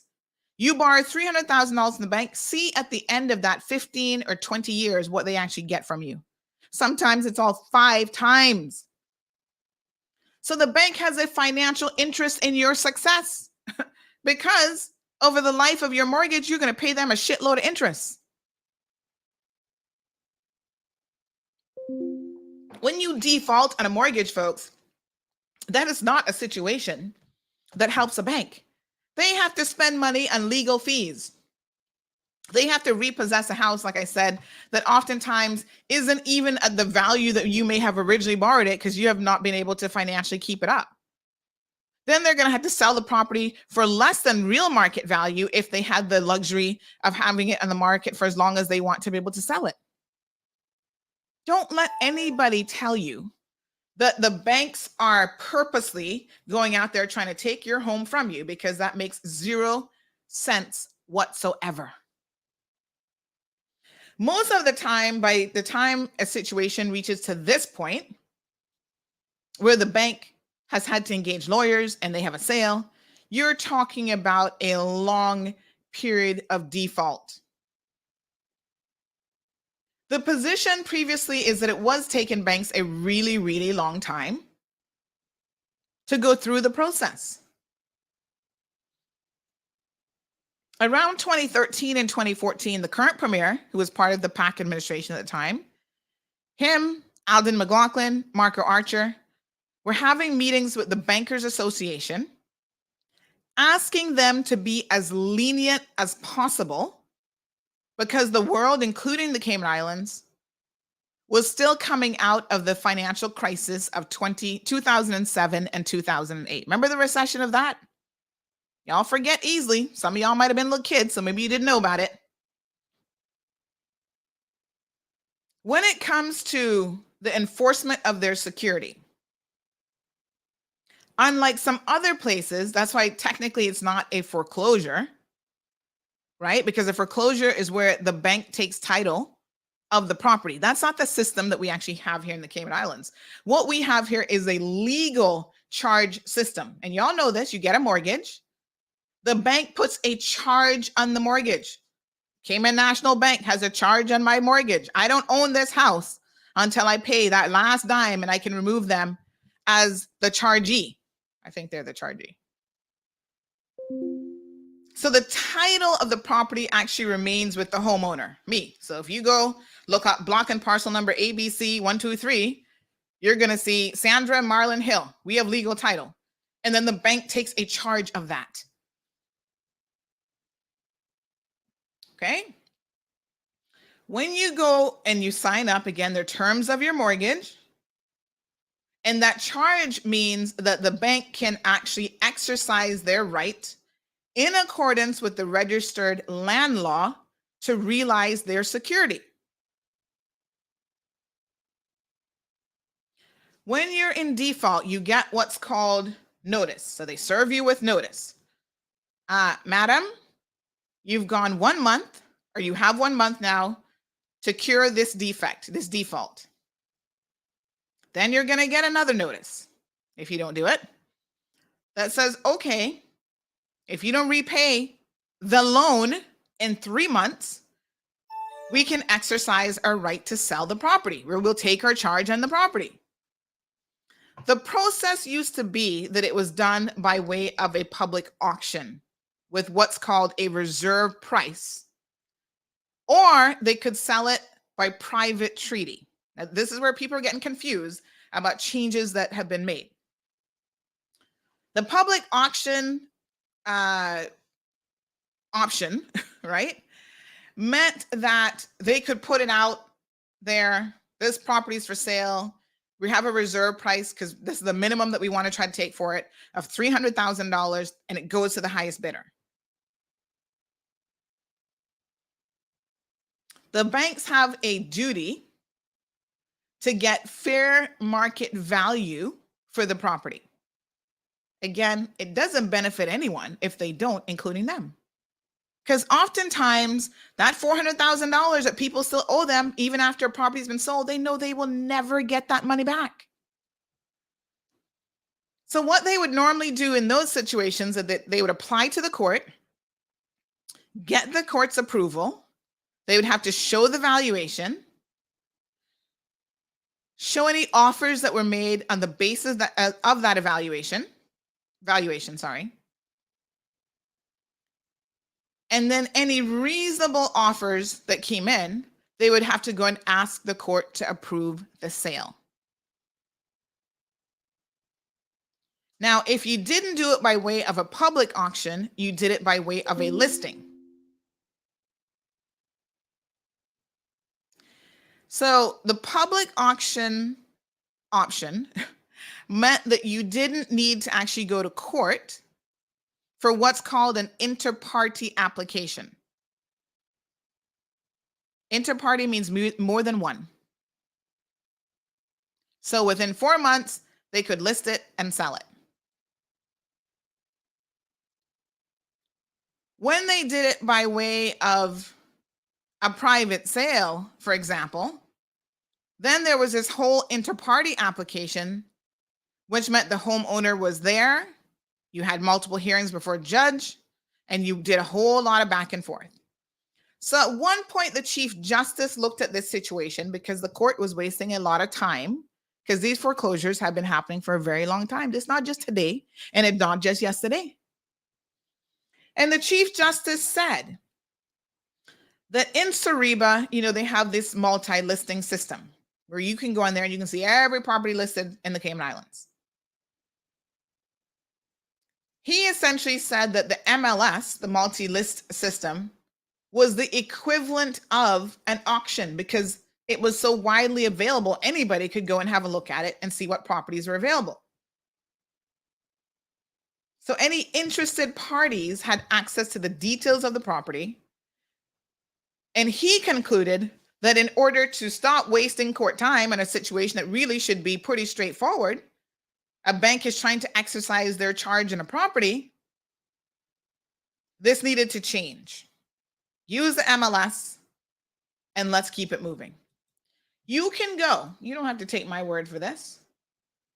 You can go to the judicial website and they have all of the practice directions that have been issued. This particular one was in May, I believe, of 2012. Yes, May the 22nd of 2012, signed by the Honorable Anthony Smelly, Chief Justice.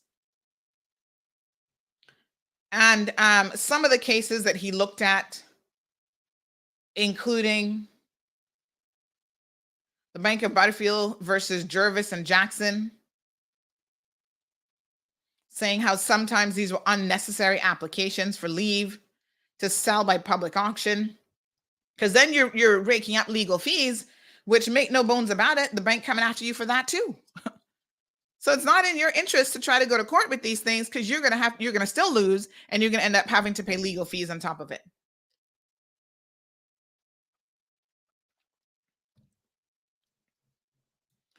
So the Chief Justice said, in the recent past, a number of decisions of this court have dealt with in different ways with the subject of applications under the registered land law for leave of the court to enforce charges under the RLL by way of private treaty. These private directions seek to explain the practice of the court, which has emerged as a result of these decisions. This is a 6-page document. I'm going to give you all the link. Go read it and understand it. So essentially, they changed the process because all this stuff was coming to them. The banks were suing people. You got Scotiabank versus eBanks and Gordon, National Building Society versus Crankston, Scotiabank versus Cecilia eBanks as administrators of the state of Allen eBanks, Rudolph Gordon. I mean, all of this stuff. He lists numerous local cases that were coming up before them. So here's the link. Go and read it. It's important that you understand how we are where we are today. What have the politicians been trying to do? Well, they do speak, and I know right now they're also speaking to the Bankers Association. They have asked them for a code of conduct, for example, where the banks will try to proactively work with individuals who are in default. But you know what you find happening? Let me tell you, I've spoken to a lot of bankers, right? Someone is in default and you stick your head, you believe that you are a ostrich, yeah? You stick your head in the ground and you pretend you're not having financial issues. So when you're in default and they see you getting on a Cayman Airways plane going to Miami for summer vacation, they're like, WTF? Are you kidding me?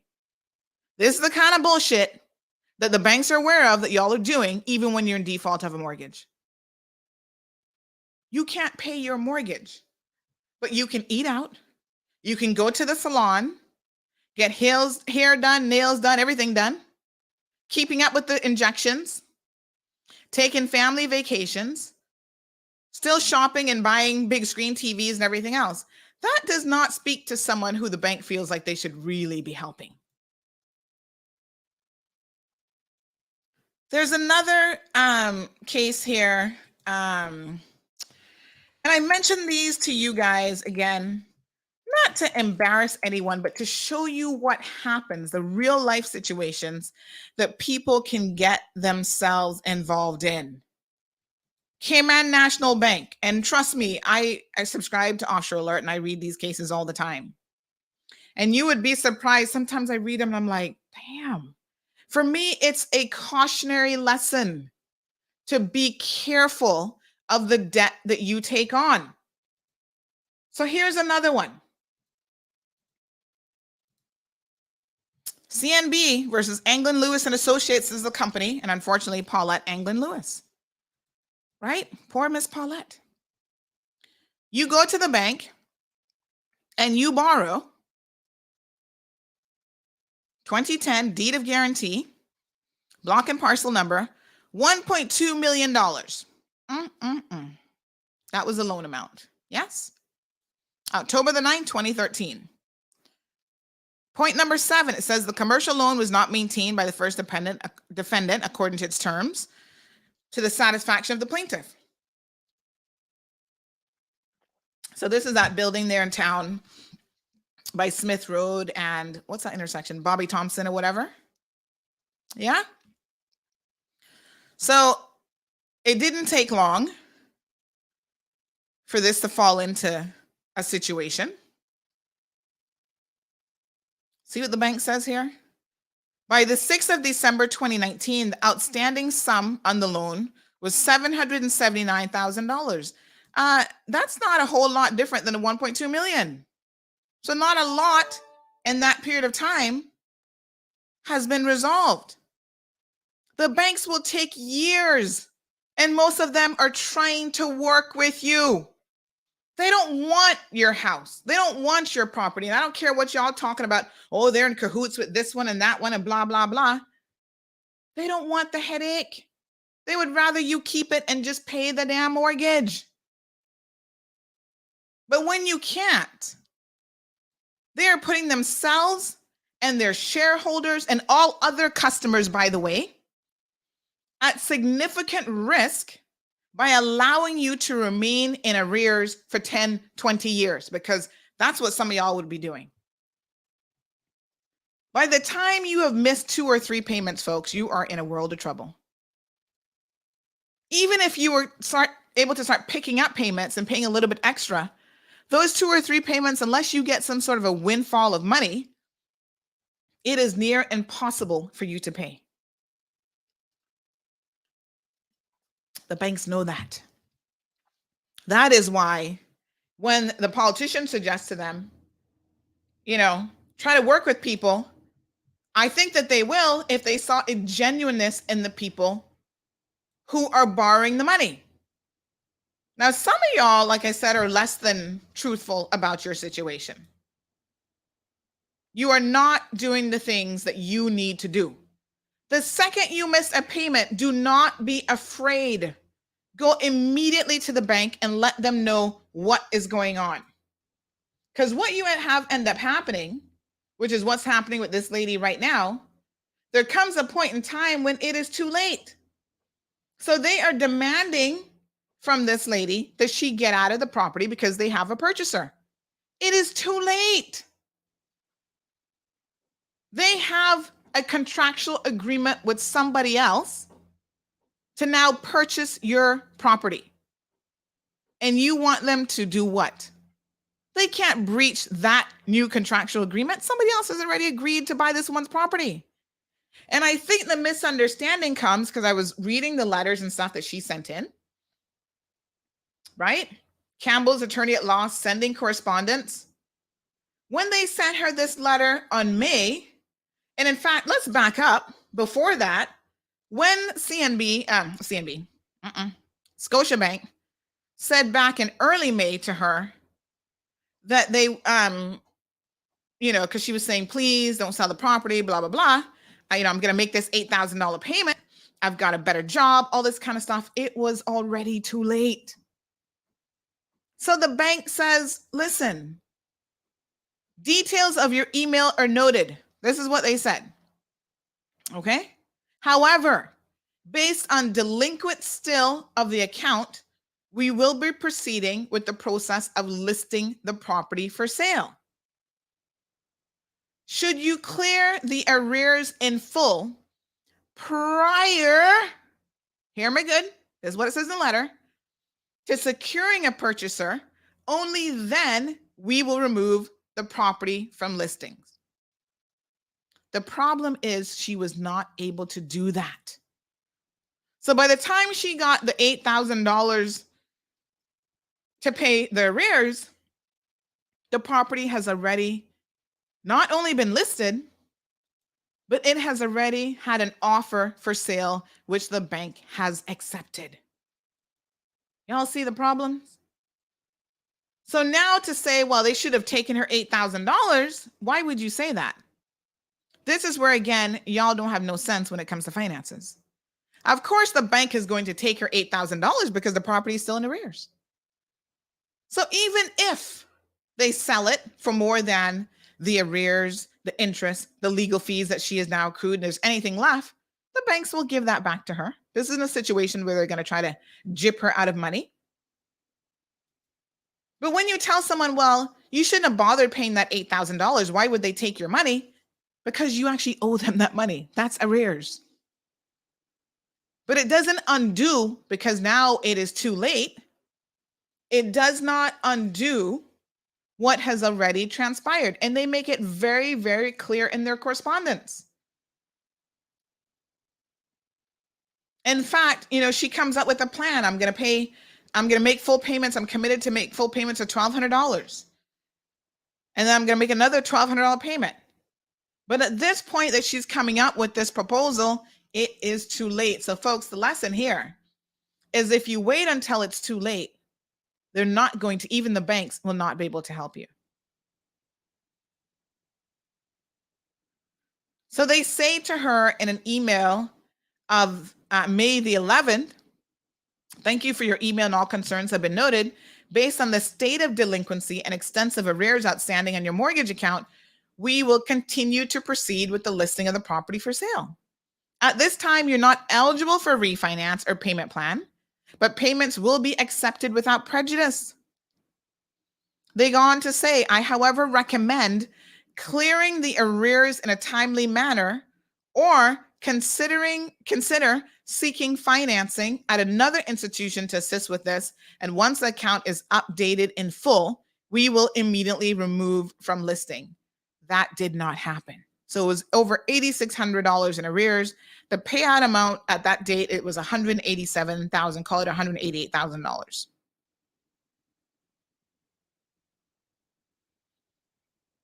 So when you say, well, why did the bank take the $8,000? Well, because she owes it. Because that's the arrears amount that legally she still has to pay.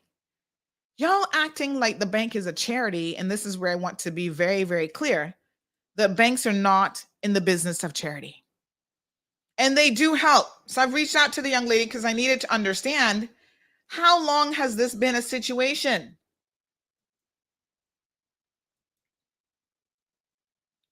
So this is what she has shared. Hi, Miss Sandra. I would have preferred to sit down with you to explain why and when it all started. That means it's going to be a long, drawn out story. Okay.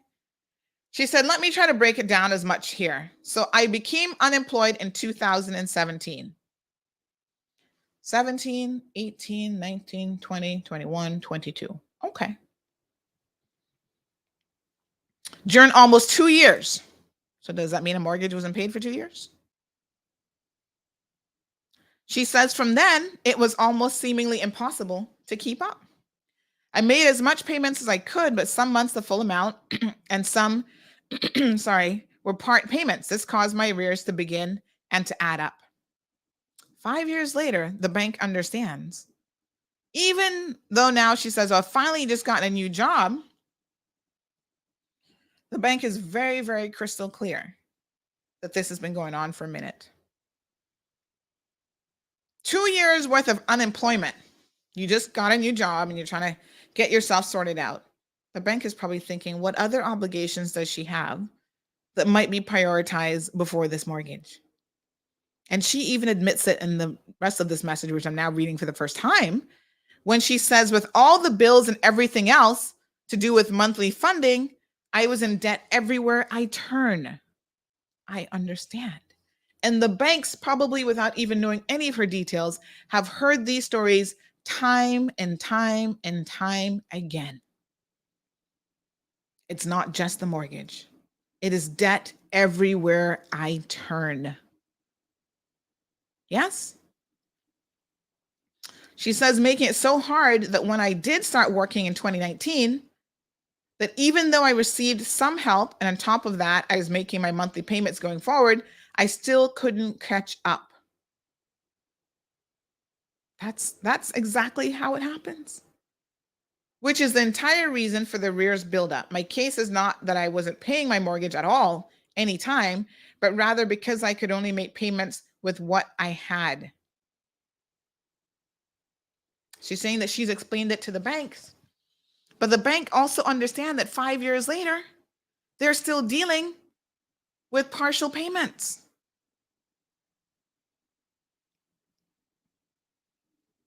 So even when they take and they sell your property,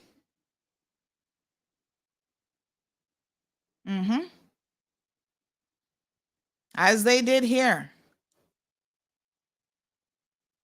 after the application of sale of proceeds from the sale of the property, the commercial loan, there remained a total balance outstanding. Here, what it is.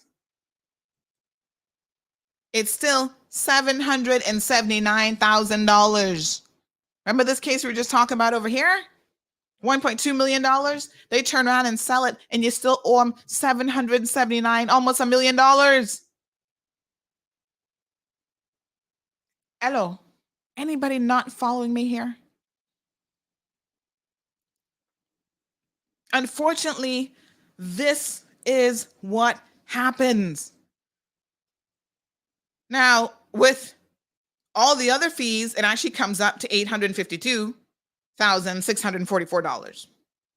Because, interest, legal fees, blah, blah, blah, have to be added on to that. Exactly, Irvelin. The banks understand the reality of the numbers.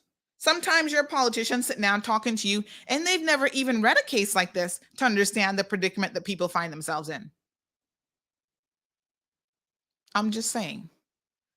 Take advice from financial people who know, or sit down and read these cases like I do every morning, because I'm like, damn, this is a hell of an eye-opener for me.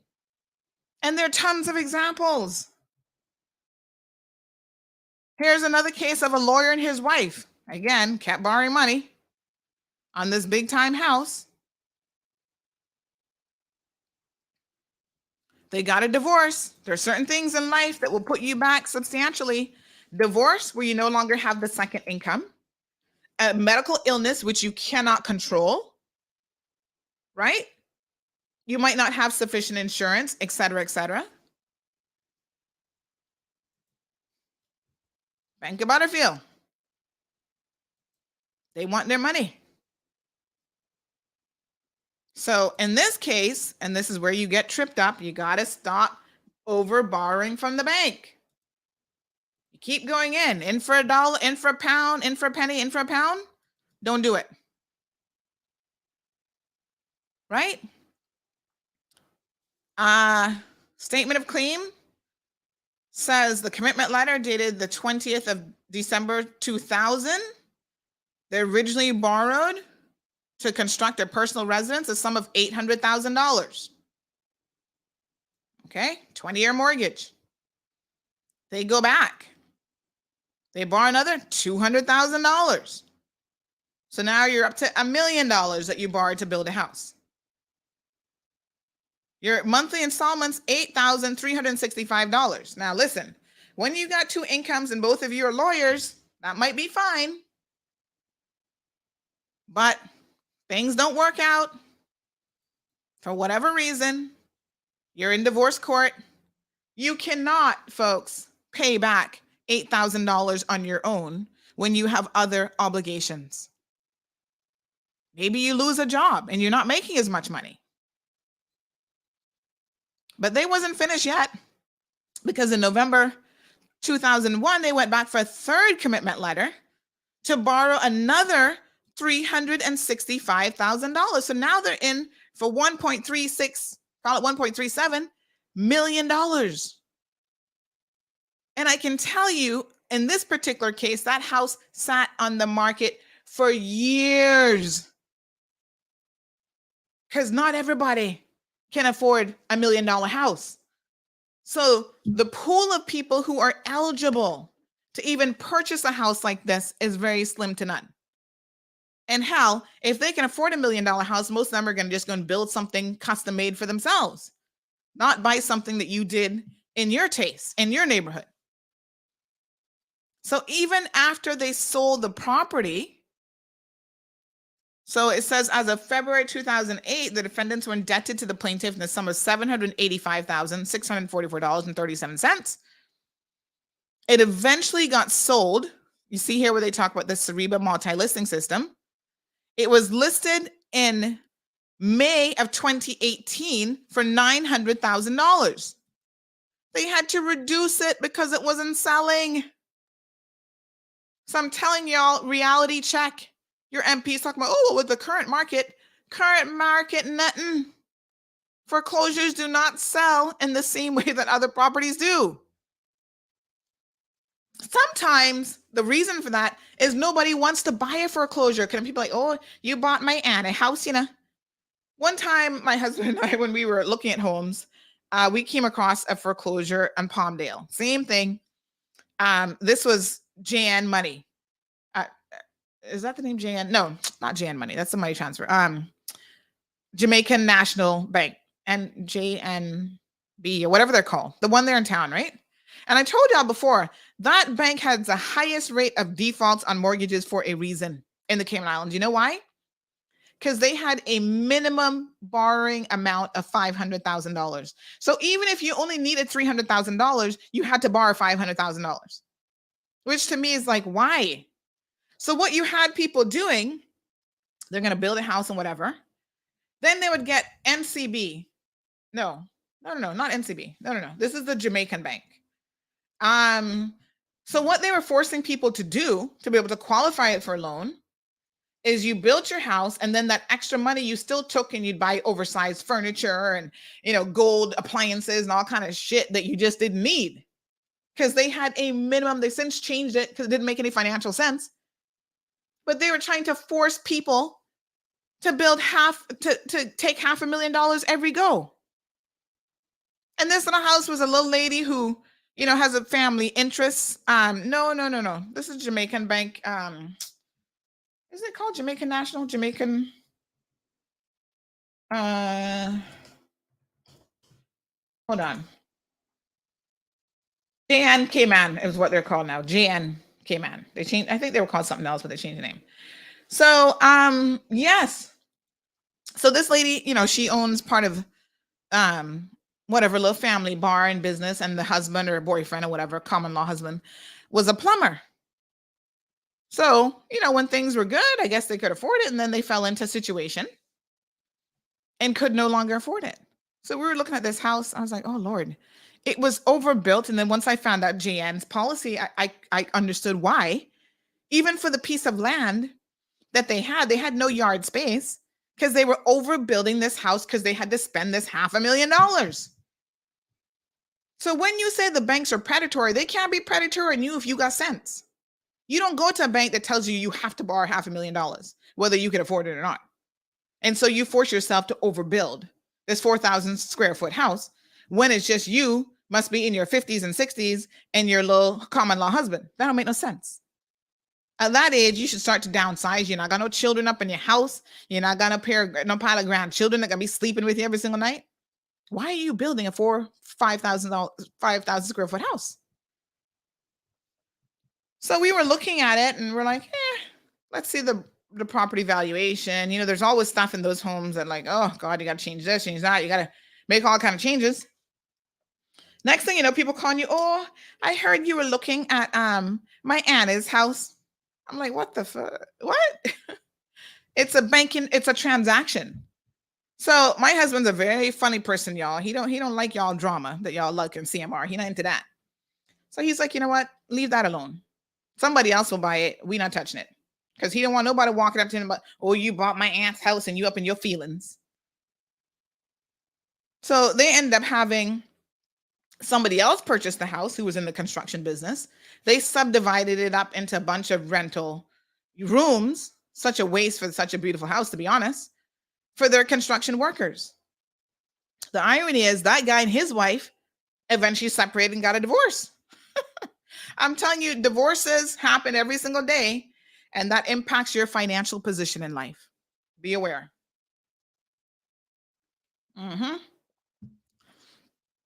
So going back to this example, in June of 2019, it was reduced to $860. Then it went down to $830,000.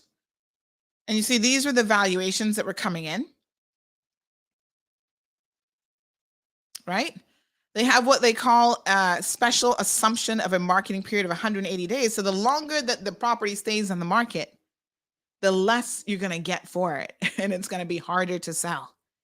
So this went all the way down, according to one valuator, to $650,000. Remember now, they borrowed what, $1.3 million for this house? You see the situation? So arrears of over $300,000, balance owing of over $871,000. They accepted an offer to purchase on the 12th of March, 2021, sold the property. And guess what? They still owe money. So they applied the net proceeds, right? Reduced the defendant's indebtedness to the plaintiff, to the bank. And as of March 2021, they still owe $173,000+. And the bank does not let you off the hook for what is still owed. So they are still there to collect their money.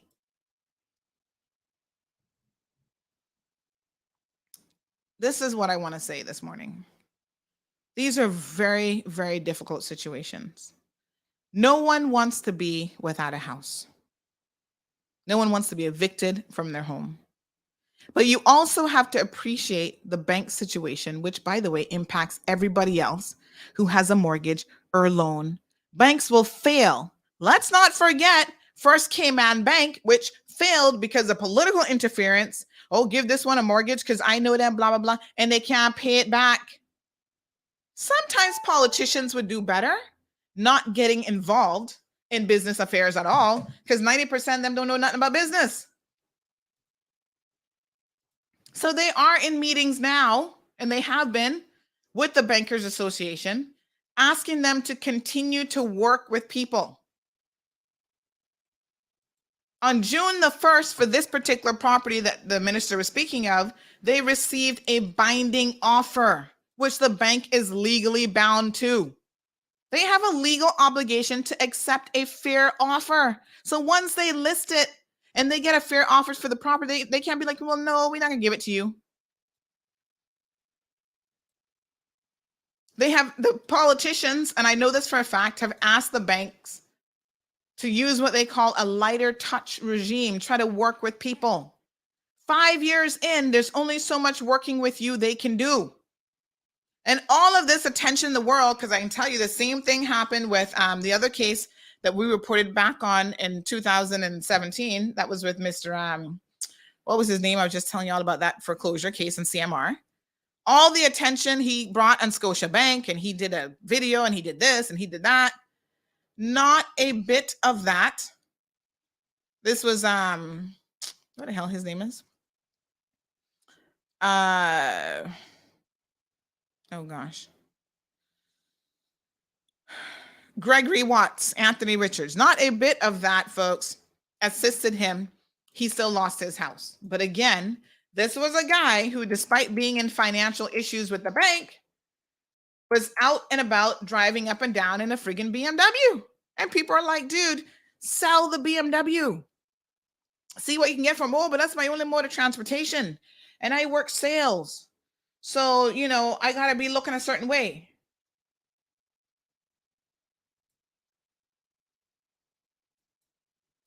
It's like, really?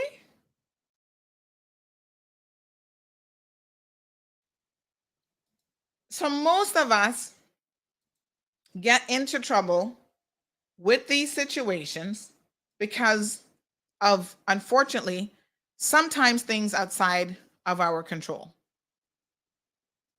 Sometimes just poor decisions that we make every single day with our money. Make financial literacy a requirement from middle school straight through to high school. Every single person who's going to get a mortgage should first sit down with a financial counselor. It's like when you're going to get married, you should sit down with a marital and relationship counselor. Go through some of the things you really need to be thinking about. That's where the politicians could be useful. And to the credit of Wayne Panton and the previous progressive government, they did offer financial training, financial courses to people who were in trouble. In fact, a team of 6 retired credit officers from different banks were taking referrals from people that needed financial guidance, and they did it for free. Give the devil his due. That was done under the progressives government. 6 retired credit officers who understand the situations that people get themselves into. We're giving free advice. How many people took advantage of that? Probably none. Bobo listeners, we'll see you guys on Monday morning. Thank you for tuning in to another episode of The Cold Hard Truth on Bobo 89.1 FM. Cayman's #1 talk show is live weekdays from 7:30 a.m. Never miss an episode again. Watch anytime on CMR's Facebook and YouTube channels for the latest show episodes. Don't forget to follow us online on our social media channels and visit CaymanMarlRoad.com for all the latest news and community happenings.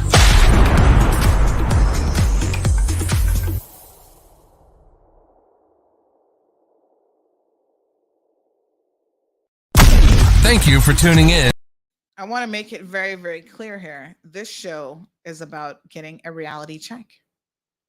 Let's read some of your comments. Matrix says, and don't sign as a surety for anyone if your home is paid for. Listen to me. The worst thing you can do is act as a surety on people's loans, even their educational loans, because when they default, the bank is coming to you. El Rey says $500K over 6 years is a lot. That's almost $100,000 a year. Yeah. And this is what people are getting themselves into. So Vernita says, when I was younger, I heard that you got a loan. It comes with insurance just in case you die or miss a payment, etc. No, you have to get, the banks require you to protect their interests to get a life insurance policy. And that's if you die. So that does not include missed payments. No insurance company in their right mind would ever give you an insurance policy for missed payments. Insurance companies, just like banks, are in the business of making money. And that would be an unsustainable position. So no, life policies is exactly what they say. If you die, it will pay off your mortgage. Nothing else. So Jonathan says that the bank sold the house before she gave them the money, they would at least have let her kept the money because they made theirs back. They may not, as the various examples I've shown you this morning, they may not make it back. At the end of this, I mean, I don't know what they're trying to sell her house for, what offer they have, but she might still owe the bank even more money, Jonathan. This is what I'm telling you. And this is why the banks, they understand bad debt and they understand the position that it places them in. You are operating under the assumption that they will sell it for more than what she owes them. And that is, in most cases, not the truth. All the time, I sit here and read these offshore alert cases. Go and look at them, one after the next. Click on the Cayman Islands courts, and you'll see it come up. Case after case after case. It doesn't happen. So this is a little bit of misinformation that is in the public domain. Let me try to increase the size here so y'all can see what I'm talking about. That simply is not true. Okay? These are Cayman cases. Because child, if you school, the other ones, it's the same thing in every jurisdiction. BVI, this one, that one, all over the world. So let me see here now. It doesn't normally take long before you come up on one with a bank suing somebody.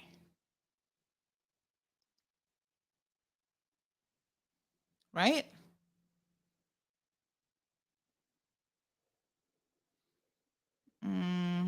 Okay, they haven't had to do it in the last week.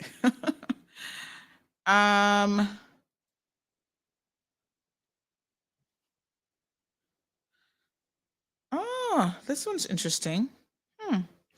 Need to send that to somebody I know. But yes, I mean, this is reality of what we're dealing with here, folks. Yeah?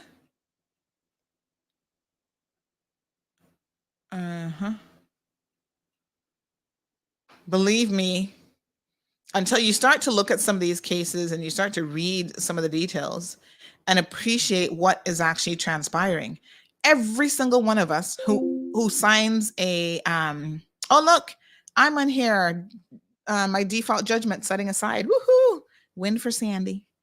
Every single one of us, folks, who is in with the bank, you should be afraid. Your first obligation has got to be to that mortgage. Yes. Let me see if I can just sort by banks. Hold on. Let me do a keyword search. I'll probably bring up a lot of results, but anyway. So let's see if we can do just Cayman. Cayman. Cayman Islands. 5,416 results with the word bank in it. Oh yeah, we remember this one that I was just talking about. Cayman regulators closed down First Cayman Bank and Gulf Union Bank. That was because they were loaning money to people who couldn't pay it back. And again, the politicians were making it their business to get involved. That's why CIDB has never been profitable. Because even when they were doing business loans and whatever, politicians were trying to interfere with that as well. Trying to get people money. When they didn't qualify for it, leave the banks alone. They have a formula that normally works, even in terms of who qualifies. Cayman National Bank versus Bravado R. Harriet, whoever the heck that is, and Kishna L. E-Banks. I bet you it's the same thing. Owen Denell. RBC, Don Hunter. Fidelity Bank, Rhonda McField. CNB, Cheryl Reed, Al Masri, whatever. Cayman Islands Development Bank, Anthony Logan. Fidelity Bank, Teresa Seymour. These are the stories of our people who have not understood. Fidelity Bank, Christina Bodden. Alton Davis. These are Mellon New York Bank. I think that's financial stuff. Shane McCoy. Christina Bodden. Who the hell is Christina Bodden? CIBC, Jason Reed. ICICI. Which bank is this? Singapore branch. Oh, that's whatchamacallit. David Bodden. Here's somebody for change suing a bank instead of them suing the other way around. But this has been the history of our people for a very long time. Georgette, Sharon, Dacia, Fame. This is somebody else suing the bank. Right? So this is a situation, this is nothing new.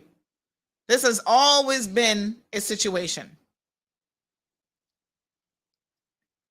Do they have a filter by year? Probably not. So I think that honestly, we should be careful when we talk about the context of what the banks are doing. And here's another food for thought situation. Say, for example, you tell the banks, right? All right, you say you're politicians. I want you to control how the banks handle foreclosures, and it's going to take them way longer. And as you can see, it takes them years in any event. Probably the average time from when they take your home to when they can actually sell it and do something about it once you start defaulting is probably 3 to 5 years anyway. So you're already asking the bank to sit on bad debt for upwards of 5+ years. So say you go to the bank now and you try to implement stuff that's going to delay that process even more. You know what's going to happen? It's called the world of unintended consequences. Sometimes you go into a situation with a desire to do something positive, and because you haven't thought it through all the way, you will have unintended consequences, which include the bank is going to say, okay, you're going to make it more difficult for us to exercise or charge when people default. What we will now do is we will be more selective in who we loan money to. And a lot of you who are currently getting money from the bank are not going to qualify because the bank has got to protect their interests. So go ahead, make it harder for them to take people's homes and get their money back, right? And you're going to see that probably 25 to 30% of you who are qualifying for mortgages right now will not be able to qualify because the bank is going to put much more stringent requirements in place. So a lot of you who qualify, you qualify because the bank goes in and makes an argument on your behalf to the credit committee. Yeah, you know, this person's borderline, but let's take a chance on them. The bank is not going to be taking a chance on you no more. That, my friend, is logic, and it's the world of unintended consequences. Be careful what you ask for. Kevin, good morning. He says this is the type of stuff that they should be teaching in school. Where's my button? Where's my kaboom? Kaboom! Yes. Charles says the banks are making a lot of money and more that can be lenient with persons. Lenient for how long? 3, 4, 5 years isn't lenient enough for you? Lenient means that you, as a lender who's not in default, is also negatively being impacted. Folks, wake up. Miss Sue says this is shocking, and it can happen to what's as shocking as it still can happen to the more well-off people. It can happen to anybody. Anybody can go through a divorce. Anybody can fall in financially difficult times. That's why you should not live by credit. Try to stay out of the banks. Car loan, credit card loan, because credit cards are loan too, you know. Overdraft facility, house loan. Listen, if we all had any sense, we would only have one thing in credit at any given time with the bank. Now, here's a bit of advice. When you borrow from the bank and you're in times are good and you have a little bit extra money around the place, right? The best thing you can do is make extra payments on your mortgage. Listen to me carefully, folks. Some of y'all will borrow money to even take a vacation and take the kids off for the summer. Don't do it. No probiotic with sense would tell you to do that from a financial perspective. Don't do it. You have an extra $1,200. Don't think about, oh man, what can I buy on Amazon? Where can I spend that money? That's a trip to Miami. Take that and put it on your mortgage. Oh my goodness. Do you know that one extra mortgage payment a year, just one, can reduce the life cycle of your entire mortgage by 5 years? Oh my God. Financial freedom. What kind of life would y'all be living if you did not have a mortgage? Boy, I tell you what, I would be traveling more. That's thousands of dollars in travel money every single month. You got to be committed.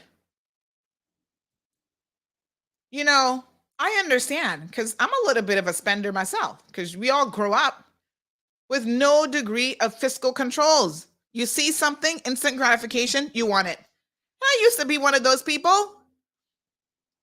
Every time the new iPhone came out, I was the first one in line. Shoot. One day I was in Miami. I can't remember which model that was. I had the first of that model iPhone on island because I went to Miami the day it dropped and I was in line paying $1,600 for a friggin' phone. At the time, that would have paid my mortgage and then some. And as I grow and mature, I'm like, Sandy, you can't continue. You're getting older now. You can't continue with these spending habits. And praise the Lord, my little Jamaican husband that y'all be talking about, oh, Sandy don't like Jamaicans. Well, I love him, and he's a Jamaican. He is very, very fiscally responsible, and that is a man that don't like that. No, bubble. And so we are at the moment as a household, as a couple, on a very aggressive plan to pay off our mortgage way in advance. Every dollar. Cook at home, you eat leftovers. We're not going out to eat. Every little dime we get, I don't need the latest and the greatest iPhone. Although now it's kind of work. So I try to at least be one out because, you know, I need the better video quality, whatever. But still, cash and carry, no credit. And we are going to try to pay that off as quickly as possible. My husband said, Sandy, you want a new car? I'm like, yes. Oh, that car was 5 years old now. He said, only if you can pay cash for it. I was like, damn. We can all do better. Sometimes we don't do better because we don't know better. And sometimes what you're doing is you are helping yourself when financial times come, hard times come. We've got to redefine our relationships. Jonathan told me he waiting for the iPhone 15. We have to redefine our relationships with money and how we think and how we spend so that we don't find ourselves in these tricky situations with the banks. Jonathan says if they teach the kids about financial management and they're able to buy and own their own homes, how are they going to sell to the people that want to be new Caymanians? That's not your problem. You secure your money bag, you secure your future. So Dean Shalat says, even when the bank doesn't sell for more money, they still make a profit by mortgaging or selling the property twice. Remember, the winner takes all. Well, most people who are buying a property are not in a position to buy it straight out. So they're getting a mortgage from somebody else. It might be the same bank, I don't know, in order to pay for that. But that's the money, that's the business that they're in. Y'all can't sit here and, castigate financial institutions and banks when they have a business model that works for them. And like I said, you can choose not to play their game, none at all. Some of y'all like to throw your little partners, which I've told you isn't legal, but there are ways that you can save money to do what you got to do. El Ray says, boy, that's why I lodged the pension money on that RBC mortgage right away. Thank you, El Ray. How many of you took out all $20,000, $30,000, $40,000 from your pension just the other day during COVID, and very few of you put that on your mortgage? I don't know how much pension money El Ray talking about, but if you took a $20,000, $30,000, $40,000 lump sum and put on your mortgage, do you know what you have just done for yourself? People, wake up. Charles says there's a difference between wants and needs. Yes. My aunt always says this, Topsy. She says, what do you need, not what you want? And too many of us don't know the difference. And we're living based on our wants and not our needs. We spend a lot of money on unnecessary things. I'm inviting you all together to let us walk down a more fiscally responsible path. That pension money was wasted for a lot. My apologies for a lot of you. Anyway, folks, it's Friday. I actually need to get ready to go out with the regiment. I'm going to spend some time with them this morning out in the field. Going to put on my little tennis shoes and get ready for that. Y'all have a blessed day. I feel sorry for this young lady, but unless there's something that happens with the existing sale, say the person who, doesn't qualify for the mortgage or whatever, and they can't take the house, at this late stage in the game, there is very little that she's going to be able to do. And no politician not going to be able to help her either, unless they're the ones buying the house and intend to just give it to her. Thank you, Irvlyn. What we need are some just truth tellers.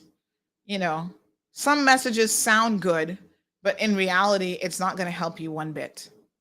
Let's all figure out how to tighten our belts because, folks, we're heading into a possible recession, more likely than not.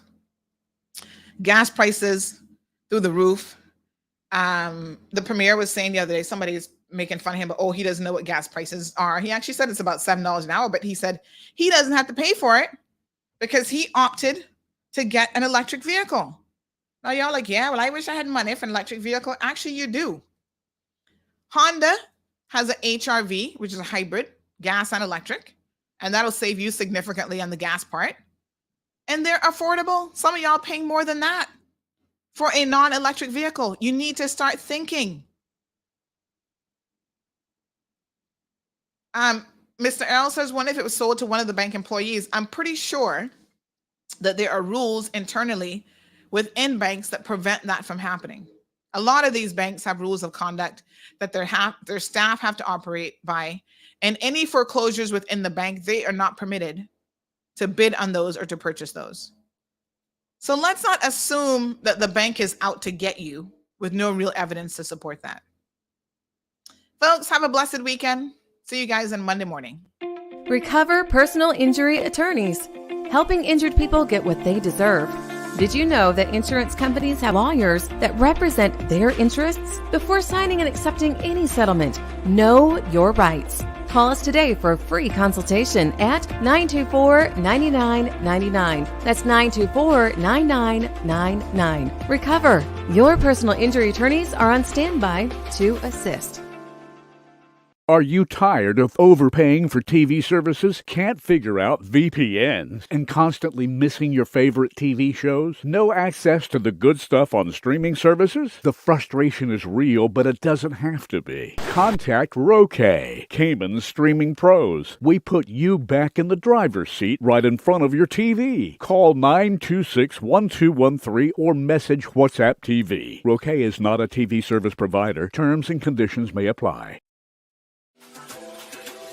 Hey, look here, you looking for something to do? Are you looking for something to do with friends and family? How about a private boat trip? Enjoy popular locations like Stingray City, Starfish Point, Rum Point, or Cayman on a trip with WG Charters. Private boating is only $400 CI or $500 US. Take him or her out on an evening date and cruise around the North Sound for that beautiful sunset or romantic night cruise for only $300. Visit WGCharters.com or look for WG Charters on Facebook, Instagram, or WhatsApp 345-923-1741. WG Charters. My choice. At the HSA, we know that your time is a precious resource and want to help you spend it wisely. Avoid the wait and request your prescription refills through our website, WhatsApp, or by calling the pharmacy. Use our delivery service if you are vulnerable, elderly, or a civil servant, or pick them up the next day. Your secure health records are at your fingertips with our My HSA patient portal and Healthy Life app. Our 9 locations throughout all 3 islands make receiving quality care simple and convenient because your time matters to us.